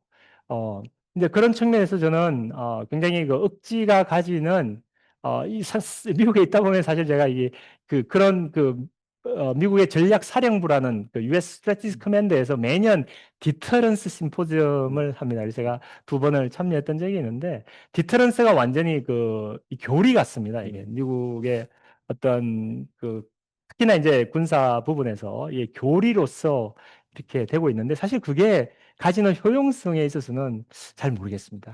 네. 그러면 지금 교수님께서는 이제 관여와 억지라고 하는 이 중간이라고 하는 이 핵 군축, 제가 이야기하는 핵 군축 협상이라고 하는 단계, 소위 말해 사실 교수님 말씀하신 것처럼은 북한의 증대되는 핵 능력을 잠시 멈추게 하거나 아니면 고도화된 핵 능력을 잠깐 좀 낮추는 방향으로서의 관여 정책이라고 하는 걸 펼쳐야 된다고 라고 제가 이해를 하고 있는데, 그러면 교수님께서 생각하시기에 나름의 핵 군축이라는 모습은 어떠한, 소위 말하면 ICBM을 소위 말하는 뭐 발사 중지할 수도 있는 거고, 소위 말하면 핵실험을 중지할 수도 있는 거고, 아니면 핵시설을 뭐 그만 파괴할 수도 있는 거고, 뭐 영변에 두고 뭐 강선에 새로 짓고 있다는 얘기도 있고, 아니면 이제 뭐 중장거리 미사일, 아니면 극초음속 미사일, 아니면 단거리 미사일, 아니면 뭐 전술핵, 정말 다양한 어떤 북한의 핵 무기 체계들이 있는데, 교수님께서 생각하시기에 그래도 아이디어한, 소위 말하면 남과 북, 소위 말하는 한미가 소위 말하는 북한의 핵 위협에서 나름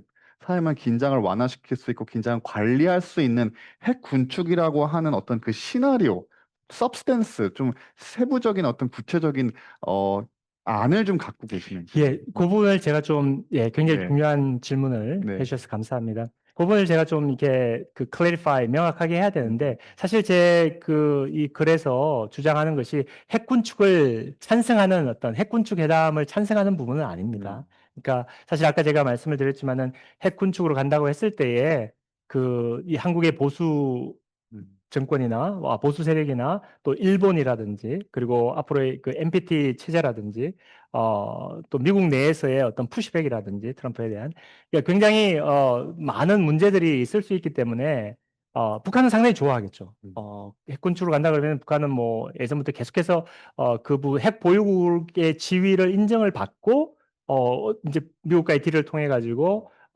뭐 대륙간 탄도미사일 어느 정도 동결하고 개발 동결하고 또 어느 정도 뭐 100개가 있으면 뭐 50개를 폐기한다든지 어떤 그런 쪽으로 가면 북한에게는 가장 베스트 시나리오인데 저는 그거를 찬성하지는 않습니다. 음, 그래서 제가 이 논문에서 아까 말씀드렸지만은 어떻게 하든지 제가 생각했던 이 한반도 비핵화라는 어떤 그 의제는 출구에서 입구에서 그것을 뭐 강력하게 CVID를 해야 된다라고는 주장을 하지 않더라도 협상을 하면서 일단 협상을 하면서 스몰 딜을 이야기를 하지만 결국은 한반도 비핵화라는 그 의제가 남아 있어야 된다고 저는 생각을 합니다. 그렇지만 미국 정책 입안자들이 CVID의 관점을 계속해서 관철한다면은 되지 않는 이슈죠. 음, 그거는 되지 않는 이슈고 결국은 북한이 핵을 가지고는 있는데 아, 그 complete denuclear, 그러니까 한반도 비핵화라는 그 의제 밑에서 핵은 가지고 있지만 그러나 이 비핵화를 계속해서 핵무기를 개발하는 것을 대놓고 할 수는 없는 상태. 이제 음, 그 상태를 그래서 제가 그 nuclear weapons as a liability, 북한이 음, 이제 소위 말해서 이제 회담이 진행이 됐고 이제 한반도 비핵화 회담이 되어서 이제는 실행 단계까지 가서 이제 뭐 북한이 디클레어하고 핵물질을 또 핵시설을 디클레어 한 다음에 음, 그것을 이제 또 폐기하는 단계까지 가서 검증을 하고 했을 때 다 이제 됐다. 음, 그렇지만 제가 생각하는 것은 북한은 그래도 다 숨기고 있을 것이고 뭐 70%를 폐기한다 하더라도 30%는 숨어 있을 것인데 그렇다 하더라도 그것이 억지 정책으로서 가서 계속해서 이런 대치 상태에 가는 것보다는 훨씬 음, 낫다라고 보고, 그리고 그런 과정을 만약에 회담을 통해서 그런 협상을 통해서 그렇게 간다고 했을 때는 이제 북미 관계 정상화도 있을 수가 있겠고 남북 관계 정상화도 있을 수 있겠고, 그렇게 했을 때 이제 북한의 경제도 이제 개발하게 되는, 외부 자본이 들어가게 되고 하는 어떤 그런 것들이 있을 텐데, 그렇게 됐을 때에 북한이 이제 한반도 비핵화라는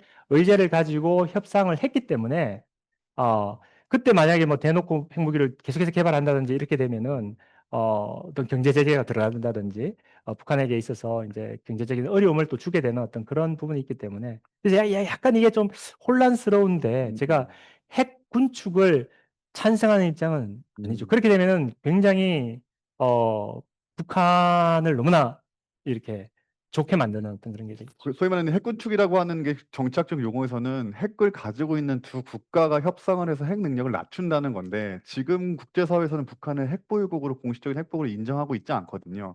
그러니까 소위 말하는 핵군축을 한국이 지지한다는 거는 기본적으로 북한을 핵 보유국으로 인정하게 되는 어떤 그런 꼴이 되기 때문에 그런 부분에서는 또 조금 경계를 해야 된다. 하지만 비핵화라는 큰 목표 속에서 제가 이야기로는 긴장 관계를 완화시킬 수 있는 관전 정책을 펴놔야 된다라는, 그러면서도 조금 어렵지만 비핵화를 추구하는 방향으로 나아가야 된다.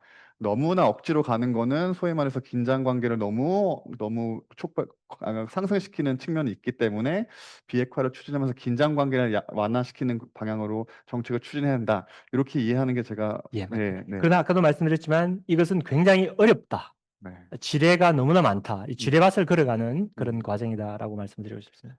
네, 지금 플로어에서 또 너무 많은 질문들이 좀 주셨습니다. 네, 제가 몇 개 좀 소개해 드리고 싶은데요. 네, 요거 한 가지는 이제 뭐, 소위 말해서 이제 남북 정상회담의 가능성이라고 하는 부분들, 이제 뭐, 너무나 또 이재명 정부에서, 어, 어떻게 좀 예상하시는지, 또 이제 이런 얘기가 있습니다. 이제 에이펙이 10월에 열리는데 트럼프가 이제 한국에 방한하게 되면 김정은 만날 가능성이 크다.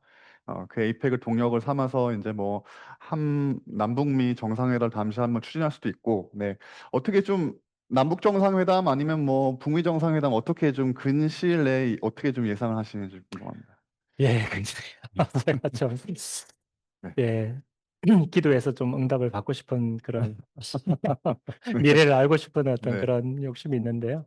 예, 사실 제가 아까도 잠깐 말씀했지만은 사실 이제 여기서 이제 가장 중요한 요인들이 제가 세 가지 어떤 그런 변수들을 들었지 않습니까? 북한의 김정은이 회담으로 나올 수 있는 이 세 가지 변수를 봤을 때 첫째는 이제 그 미국의 그런 외교적인 안보 외교 정책에 있어서의 그런 디스트랙션, 그 분산이 없어야 된다. 다른 어떤 큰 이슈들이 터져가지고 이 부분에 집중할 수 없게 되는 어떤 그런 상황이 아니어야지만이 북미 정상회담에 대한 어떤 가능성을 우리가 이야기할 수 있을 것 같고요. 두 번째가 이제 러시아 우크라이나 전쟁이 굉장히 중요한 것 같습니다. 이것이 이제 계속해서 그 러시아 우크라이나 전쟁이 진행된다고 했을 때에 그 러시아가 이제 북한이 가지는 그런 이해관계라는 게 굉장히 크기 때문에 사실은 그 러시아가 쓰는 뭐 무기의 50% 이상을 북한이 다 대고 있는 어떤 그런 상황에서 사실 북한이 그 트럼프의 파격적인 어떤 제한이 없는 상태에서 그 2018년 회담처럼 완벽한 비핵화, 음, CVID, 뭐 그 볼턴이 이야기했던 어떤 그런 주장으로 만약에 그 트럼프가 나온다 그러면은 사실은 나올 동기가 없는 거죠. 음, 이제 그런 측면인가. 그래서 이 러시아 우크라이나 전쟁이 어떻게 진행되냐 이제 굉장히 중요한 변수인 것 같습니다. 그래서 그것이 만약에 조기에 종결이 되는 상황이라면은 이제 북한의 입장에서 굉장히 다 달라지죠. 입장이 지금하고는 아까도 말씀드렸지만 그 북러 동맹을 뭐 바로 끊지는 않겠지만은 러시아가 이렇게 북한에 매일 이유가 없고 그 북한의 가치가 굉장히 감소하는 단계이기 때문에 그때는 이제는 또 미국과의 어떤 그 거래를 통해서 생존을 도모하고 또 미래를 바라보게 되는 어떤 그런 김정은의 모습이 있을 것 같습니다. 예, 그래서 네. 그것과 아울러서 아까 말했던 트럼프가 어느 정도까지 제한을 줄 수 있느냐. 이것이 핵군축으로 간다면 이제 굉장히 김정은 너무나 좋아하겠죠. 그러면 뭐 진짜 얼씨구나 좋다고 나올 것 같습니다. 그러나 사실 국내 정치, 미국의 국내 정치나 어떤 이런 걸 봤을 때 쉽게 트럼프가 그렇게까지 갈 것이냐라고는 저는 좀 예상하기가 좀 쉽지 않을 것 같습니다. 근데 이게 좀 딜레마인 것 같습니다. 예. 지금 예를 들어서 김정은이 북미 관계 트럼프와 김정은이 완벽한 비핵화 회담을 나올 것이다라고 제안한다면 김정은은 안 나올 것이고, 그러면 이제 핵군축을 하자. 그러면 김정은은 교수님 말씀하신 것처럼 그래, 나 트럼프 만나겠다. 그러면 이제 한국은 어떻게 돼야 되는 거지? 한국은 소위 말하는 제일 피하고 싶은 게 이제 북미 간 핵군축이라고 하는 협상이고, 소위 말해서 ICBM만 동결시키고 핵실험 이제 그만하고, 나머지는 뭐 미국은 그러면 우리 경제 제재 완화시키고 너의 뭐 비공식적인 뭐 아니면 공식적인 핵보유국을 인정한다. 이런 시나리오에서 과연 한국은 그러면 어떤 시나리오가 좀 제일 피하고 싶은 시나리오인데, 그러면 이제 소위 말해서 남북 정상회담이라고 하는 모멘텀을 어떻게 살려낼 수 있는지, 혹시 이제 관여 정책을 조금 말씀하셨으면, 좀 남북 정상이 좀 만나야 되지 않겠습니까? 또 플로어에서 또 좀 구체적으로 좀 궁금하신 게 그런 관여 정책을 좀 어떻게 실행시킬 수 있을지. 어, 예, 진짜 예, 좀 어려운 아, 문제였어요. 네, 정말로, 네, 네. 그런 이제 답을 알면 제가 그 청와대에 가서 네, 좀 이야기를 네, 나누고 싶은 마음이 네, 있는데 네. 사실은 지금 이제 그 이재명 정부가 지금 계속해서 이제 그런 시도를 좀 해보고 있는 것 같습니다. 그래서 대북 확성기 하는 거를 이제 그 발런테러리 그죠? 먼저 차단을 시키고 그래서 북한이 또 그거에 대해서 그 굉장히 소음을 내는 어떤 그런 것들을 이제 중지를 했고 제가 어제 신문을 보니까 이제 그 국정원에서 그 북한에 그동안 계속해서 보내왔던 그런 방송들, 국정원에서 해왔던 그 방송들을 그 자진해서 다 스탑을 시켰더라고요. 이제 그렇게 했을 때 이제 또 북한의 어떤 그런 그 대응을 또 기대하고 있는 것 같고, 그래서 굉장히 좀 그 이재명 정부가 할 수 있는, 취할 수 있는 그런 조치들에 대해서 작은 그런 뭐 작다고는 표현할 수 없지만, 그런 그 부분들을 지금 이제 실행해 가고 있는 것 같습니다. 그래서 북한도 사실은 그에 대해서 뭐 아까도 말씀드렸지만 어느 정도 이제 호응은 하고 있는 그런 작은 단계에서의 호응은 하고 있는 어떤 그런 측면이라고 볼 수 있는데 여기에서 이 남북 정상회담까지 뛰기에는 음, 이게 지금 뭐 전혀 대화 채널이라는 게 또 음, 없고 이 가야 될 이 단계가 굉장히 좀 멀지 않나 음, 이제 그런 측면이 되겠고 그리고 한 가지 또 생각하게 되는 것은 사실은 그 2018년도에 그 북미 간의 회담이 있을 때에 사실은 문재인 정부가 했던 그런 기여들이 참 많이 있지 않습니까? 그런 중재 아니면 가교 역할을 중요하게 했다고 보는데 사실은 지금은 이제 그때는 이제 트럼프와 그 김정은의 관계가 성립이 되지 않고 있었던 그 단계였기 때문에 그 한국 정부의 역할이 어느 정도는 중요한 역할이었다면 지금은 사실은 그 트럼프와 김정은의 그 브로맨스라고 할까요? 아무튼 그 상호 간의 직접적인 어떤 그게 있기 때문에 물론 이제 그 뉴욕의 북한 라인을 통해서 그 친서를 전달하고 했을 때 그것을 이제 북한이 거절했던 어떤 그런 측면들이 우리가 이제 있는데 이게 직접적인 딜이 될 수 있는 거죠. 사실 지금 한국 정부를 통해서 그 북미 간에 만나게 되는 어떤 이런 거를 굳이 이제 북한도 그렇고 미국도 그렇고 그거를 기대할 필요가 크게 없기 때문에 그래서 지금 상태에서는 사실은 남북 정상회담은 너무나 좀 요원한 네, 어떤 그런 상황인 것 같고 그렇지만 작은 시도들을 지금 대화의 채널을 복원시키는 방향으로 지금 이재명 정부가 방점을 좀 찍고 있지 않나라는 생각이 들고 결국은 이제 북미가 만나서 이것을 다시 한번 회담장에서 이 이슈를 다루어가는 그것이 어떻게 보면 한국 정부 지금 이재명 정부 진보 정부에서 좀 기대하고 있는 어떤 그런 측면이 아닐까 생각을 해봅니다.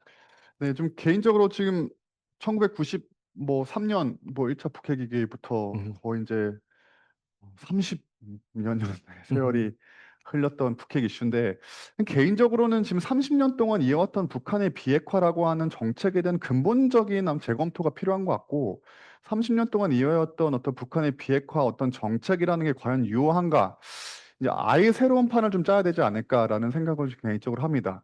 그거의 연장선상에서도 플로어에서 많은 분들이 좀 질문하셨는데 변화되고 있는 한미 확장 억제 태세에 대해서 많은 질문들과 좀 많은 지금 우려가 섞이고 있는 것 같습니다.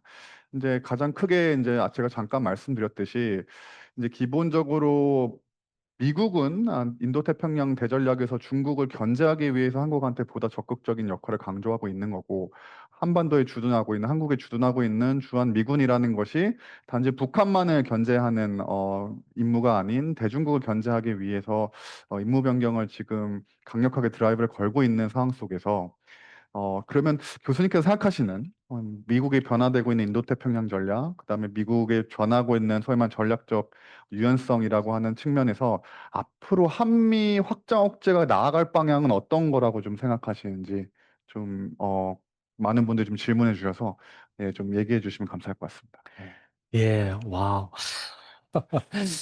예, 어, 음, 결국은 이 오바마 정부 때, 부시 정부 때도 마찬가지였고, 이 오랫동안, 이번 심지어는 그 1965년 한일 국교 정상화가 되기 전부터 그 냉전 시대부터 그, 그 미국에 대해 전략이라는 것이 동아시아에 대한 그 전략이라는 것이 그 한국과 일본을 묶어서 그 한미일 안보 삼각관계를 강력하게 결속을 하고 그것에 대해서 이제 냉전 때는 뭐 소련과 그 전에 뭐 그 중국도 있었고 거의 72년 이후에는 이제 중국 이슈는 또 사라졌지만 또 북한 이슈는 그대로 있었던 거고요. 그래서 이게 탈냉전에 오면서 또 신냉전에 오면서도 결국은 계속해서 미국의 어떤 전략이라는 것은 이 한미일, 한일을 한국과 일본을 묶어서 강력한 중국 견제, 예전에는 한 10년 전만 해도 그 엔스커먼 팔러시라는 용어들을 많이 썼던 것 같습니다. 그래서 이렇게 좀 그 쉴드하는 거죠. 그 중국이 서태평양으로 그 세력을 확장해 가는 것을 한미일이 또 이렇게 필리핀과 또 오스트레일리아와 뉴질랜드와 심지어는 그 베트남 예전 적대국 들을 이렇게 파트너로 돌려서 어, 베트남과 미얀마까지 포섭을 해서 엔서커먼트 팔러스를 이렇게 펼쳤던 걸 보게 되는데 이제는 대놓고 학자들이 이제 컨테인먼트 특히 이제 중국 학자들이 이제 그런 용어를 많이 쓰는 것 같습니다. 그 봉쇄 정책, 냉전 때 썼던 그런 용어들을 이렇게 쓰는 것을 보게 되는데 그래서 제가 생각하는 것은 미국의 대전략이라고 했을 때에 사실은 이 그 한국과 일본을 이제 계속 끌어안고 어, 이제 북한을 견제하고 어, 궁극적으로는 이제 중국을 견제하고 또 봉쇄하는 어떤 그런 정책까지 가려고 하는 어떤 그런 입장인 것 같습니다. 그게 뭐 오바마 정부 때도 그랬고, 네. 그것이 또 트럼프 정부에 와서도 그랬고, 또 바이든 정부 때 더 이제 확실하게 음, 워싱턴 선언이 나오고 또 그 캠프 데이빗에서 새 정상이 만나서 굉장히 강력한 한미 확장 억제 체제, 그게 이제 한미일로 이제 확장되는 어떤 음, 그런 데까지 가 있는데, 그래서 사실 굉장히 좀 어려운 문제인 것 같습니다. 이게 사실은 그 지금 왜 지금 미국 트럼프 행정부가 자세히는 모르겠습니다만은 그 이재명 정부와 이렇게 어느 정도의 소통을 하고 있는지 잘 음, 모르겠습니다. 이게 아직 만나지도 않았고 음, 어떤 굉장한 대화를 하고 있는 상황이 아닌 어떤 이런 시점에서 어, 굉장히 좀 이렇게 약간은 그 의심을 가지고 있는 것 같아요. 음, 이 이재명 정부가 과연 스탠스를 어디에다가 이렇게 음, 두는 건지 방점을 그래서 약간은 좀 어, 적극적으로 이렇게 미국도 하고 있지 않았던 그런 뭐 관세나 지금 뭐 방위비 주둔 음, 문제에 대해서는 이제 음, 하고 있지만 이제 그런 측면에서 사실은 한미를 묶어서 계속해서 미국은 그렇게 음, 가고 싶은 그래서 아까도 말씀드렸지만 호주, 뉴질랜드라든지 음, 결국은 뭐 쿼드를 아시겠지만 또 음, 인도를 또 묶고 다 해서 이제 중국을 이렇게 봉쇄하는 어떤 그러한 정책으로 갈 것인데 그래서 중요한 문제는 이 한국이 어떤 스탠스를 취할 것이냐 이 굉장히 어려운 문제인 것 같습니다. 사실 그냥 쉽게 말할 수 있는 것은 아니 다시 문재인 정부 때처럼 좀 그 이전처럼 해칭으로 가자. 음, 그러니까 모든 그 해칭이라는 게 그렇지 않습니까? 모든 알을 그냥 한 바구니에 담지 말고 이게 working with both sides. 그죠? 경제는 음, 중국과 또 안보는 미국과 이제 음, 그렇게 하자 이렇게 하는데 사실은 이제 그 압박이라는 게 2010년대와 지금 2025년도에 그 상황 자체는 이제 굉장히 다른 것 같거든요. 음, 이게 미국이 정말 요구하는 어떤 그런 한국에 대한 요구나 이런 것들이 굉장히 다른 상황이기 때문에 쉽게 그냥 해적으로 가자. 음, 그렇게 될 경우에 많은 사람들이 이야기하지만 이게 둘 다 버림받는 음, 이제 그런 미국으로부터도 또 중국으로부터도 당연히 이제 버림받게 되는 어떤 그런 상황까지 어벤더먼트까지 음, 갈 수 있는 그런 상황이기 때문에 굉장히 좀 어려운 문제인 것 같습니다. 음, 그래서 제가 아까 그 결론적인 제언에서 이야기했던 것처럼 이것이 어떤 뭐 한 정책 전문가의 어떤 의견들 이런 게 아니라 좀 그 정치권이든 학계에서든 시민사회에서든 치열한 토론과 음, 어떤 그런 논의들을 통해 가지고 또 국민적 음, 공감대를 가지는 어떤 입장을 한국이 좀 만들어낼 수 있어야 되지 않나. 그래서 정권이 바뀔 때마다 미국 완전히 그 동맹파로 확 넘어가고 음, 이게 자주파로 확 넘어가고 이렇게 해서는 굉장히 한계가 있다. 음, 그렇게 좀 보고 싶습니다. 이게 제가 명확하게 그 부분에 대해서 이렇게 취지를 못했는데 네, 좀 그 정도로 제가 네. 했습니다. 좀 마지막 시간이 좀 거의 다 되는 건데요. 좀 마지막 질문 한 번 말씀드리고 조금 오늘 강연을 좀 마치려고 합니다. 어, 지금 오늘 북한 핵 문제를 소위 말하는 변화하는 국제 환경이라고 하는 어떤 컨텍스트에서 조명을 해주셨습니다. 그래서 마지막 질문은 한국의 외교 정책 마지막 말씀하신 것처럼 좀 연장선상에 말씀드리고 있는데 과연 이제 그러면 해칭으로 돌아가야 된다라고 하는 부분들이 있는데 교수님께서는 그럼 그 해칭이란 정도를 어느 정도까지 생각을 하시는 건지 예를 들어서 이제 정말로 이제 가장 큰 이슈가 이제 소위 말하는 9.3 전승절에 참석하느냐 마느냐라고 하는 부분부터 시작해서 이제 나토 안보 정상회의에 이제 참석을 안 했죠. 이제 안 했다는 것은 결과적으로 중국과 러시아에 보내는 메시징 시그널링이 있는 것 같은데 과연 지금 변화하고 소위 말하는 강화되고 있는 소위 말하는 어, 미중 전략 경쟁, 소위 말하는 미러중, 소위 말하는 어떤 다중 체계, 다자 체계 속에서의 어떤 그런 소위 말하는 그 스트래티지 컴페티션인데 한국이 좀 취해야 될 어떤 외교적 방향성을 어떻게 좀 생각하시는지, 네, 예, 이거를 좀 마무리로 하고, 한번 네, 연설문을 좀 꺼내서 좀 하면 좋을 것 같아요. 예, 굉장히 중요한 질문을 주셔서 감사합니다. 네, 그래서 제가 마지막으로 좀 드리고 싶은 말씀은 사실 이것을 뭐 그 사대주의다 이렇게 또 비판을 하시면 제가 겸허히 받아들이겠는데요. 사실 그 국제사회에서 그런 논의들이 있는 것 같습니다. 그러니까 미국이 주도하는 질서, 어, 이 워싱턴 뭐 이런 워싱턴 모델 아니면 또 이 베이징 모델 뭐 이런 그 국제 정치 경제에서 이제 그런 이야기를 쓰기도 하는데 그렇습니다. 이게 미국이라는 나라가 사실 트럼프가 들어와서 이제 트럼프 대통령이 들어와서 굉장히 지금 미국 내에서도 엄청난 홍역을 치르고 있지 않습니까? 그래서 중요한 변수는 이것이 이제 계속 갈 것이냐 아니면 이제 3년 하고 끝이 나고 다시 미국의 원래의 그 리버럴 인터내셔널 오더를 그 2차 대전부터 지켜왔던 자유 그 질서를 이제 복원을 하면서 이 트럼피즘에서 벗어나는 어떤 그런 단계로 갈 것이냐 이제 그것은 이제 지켜봐야 될 이슈고 이제 그런데요. 그래서 제가 드리는 말씀은 이 미국을 우리가 이제 이렇게 한국이 굉장히 이제 중요한 동맹이었고 사실은 뭐 미국을 빼고 생각하기는 쉽지 않은 어떤 그런 상태가 있는데 어 이제 그런 질문을 던지고 싶습니다. 그럼 미국이 아니면 그럼 누구냐? 이게 그 세계 질서를 주도하는 거에 있어서 미국이 주도하지 않는다면 그럼 중국이 주도하면 어떻게 될 것이냐? 어떠냐 그러면 중국이 주도하면 어떠냐?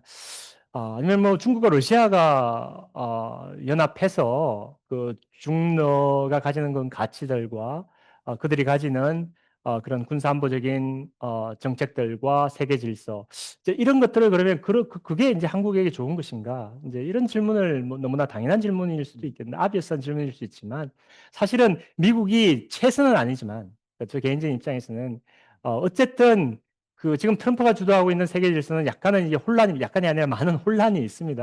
그러니까 제 말에 있어서 다시 미국이 예전에 트럼피즘을 벗어난 그러한 미국 주도의 그 리버럴 인터내셔널 오더를 만들어가고 그 하드 파워뿐만 아니라 그 소프트 파워까지 미국이 계속해서 견지해가는 강화시켜가는 어떤 그런 상황이라고 한다면 미국이라는 나라가 뭐 여러 가지 그 패단도 많고 모순도 많지만 그러나 상대적으로 중국이 주도하는 질서보다는 또 러시아가 주도하는 질서보다는 또 다른 제3의 그 패권국이 주도하는 질서보다는 차선책으로 이 한국 사회 또 한국의 안보와 외교적으로 저는 그 낫다라는 생각이 듭니다. 그런 측면에서는 사실은 이건 뭐 동맹판이 자주판이 하는 것들을 자꾸만 그런 이념 대결로 갈 것이 아니라 한국의 어떤 국익을 위해서는 사실은 미국을 끌어안지 않을 수 없고 어쨌든 뭐 방위비 주둔 협상이라든지 관세 협상이라든지 트럼프 들어와가지고 굉장히 이제 골머리를 앓고 있는데 이제 그런 부분들을 최대한 지혜롭게 관리를 해 나가고 또 한국의 국익도 생각하면서 어느 정도 타협점을 찾아가야 된다고 생각을 하고요. 이제 그래서 제가 말씀드리는 것은 어떤 미국을 끌어안고 함께 가는 그 미국 주도의 세계 질서에 한국이 있으면서 그 어떤 세계적인 어떤 뭐 중견 국가라는 미들 파워라는 이야기도 나오고 이제는 또 중추적인 어떤 그런 국가 이런 이야기까지 이제 윤석열 정부에 나왔는데 상당히 한국이 가지는 어떤 역할 그런 소프트 파워 또 하드 파워 한국이 뭐 K 방산 또 K 문화 뭐 상당한 많은 그런 K 경제 세계적인 영향력이 많이 올라갔기 때문에 미국이 주도하는 질서에서 한국이 나름의 세계적인 영향력을 키워가는 것이 저는 중요하다고 보고요. 그러나 또 다른 측면에서 그렇다면 뭐 중국과 러시아를 완전히 배제할 것이냐라는 측면에서는 굉장히 좀 지혜가 필요한 것 같습니다. 어떻게 하는 것이 중국과 러시아를 완전한 적으로 돌리지 않으면서 이웃 국가이기 때문에 우리가 뭐 이사를 갈 수 없는 상황이기 때문에 계속해서 이웃 국가로 살아가야 하는 상황이고 그리고 중국과 러시아가 계속해서 지금의 중국과 러시아로 남을 것이라는 것도 확실치 않기 때문에 언제나 언제든지 변화의 또 여지가 있는 것이기 때문에 최대한 중국과 러시아를 적으로 돌리지 않으면서 미국이 주도하는 세계 질서 속에 한국이 또 경제, 군사, 외교, 문화적으로 세계에서 또 할 수 있는 역할들을 더 확장해 나가는 그런 외교 전략으로 가야 되지 않나 그런 생각을 해봅니다. 네, 장시간 같이 해주셔서 너무 감사하고요. 오늘 너무나 좋은 말씀해주시고 고견을 나눠주셔서 너무 감사합니다. 저도 오늘 구양모 교수님 강의 듣고 또 Q&A 같이 진행하면서 다시 한번 말씀하신 것처럼 확실히 지성 집단을 좀 잘 발휘해서 한국이 나아갈 외교의 방향성과 한국이 당면하고 있는 안보 문제를 좀 잘 해결할 수 있었으면 좋겠습니다. 그럼 이상으로 제 10차, 110차 통일학 포럼을 마치도록 하겠습니다. 장시간 시청해 주셔서 감사합니다. 감사합니다.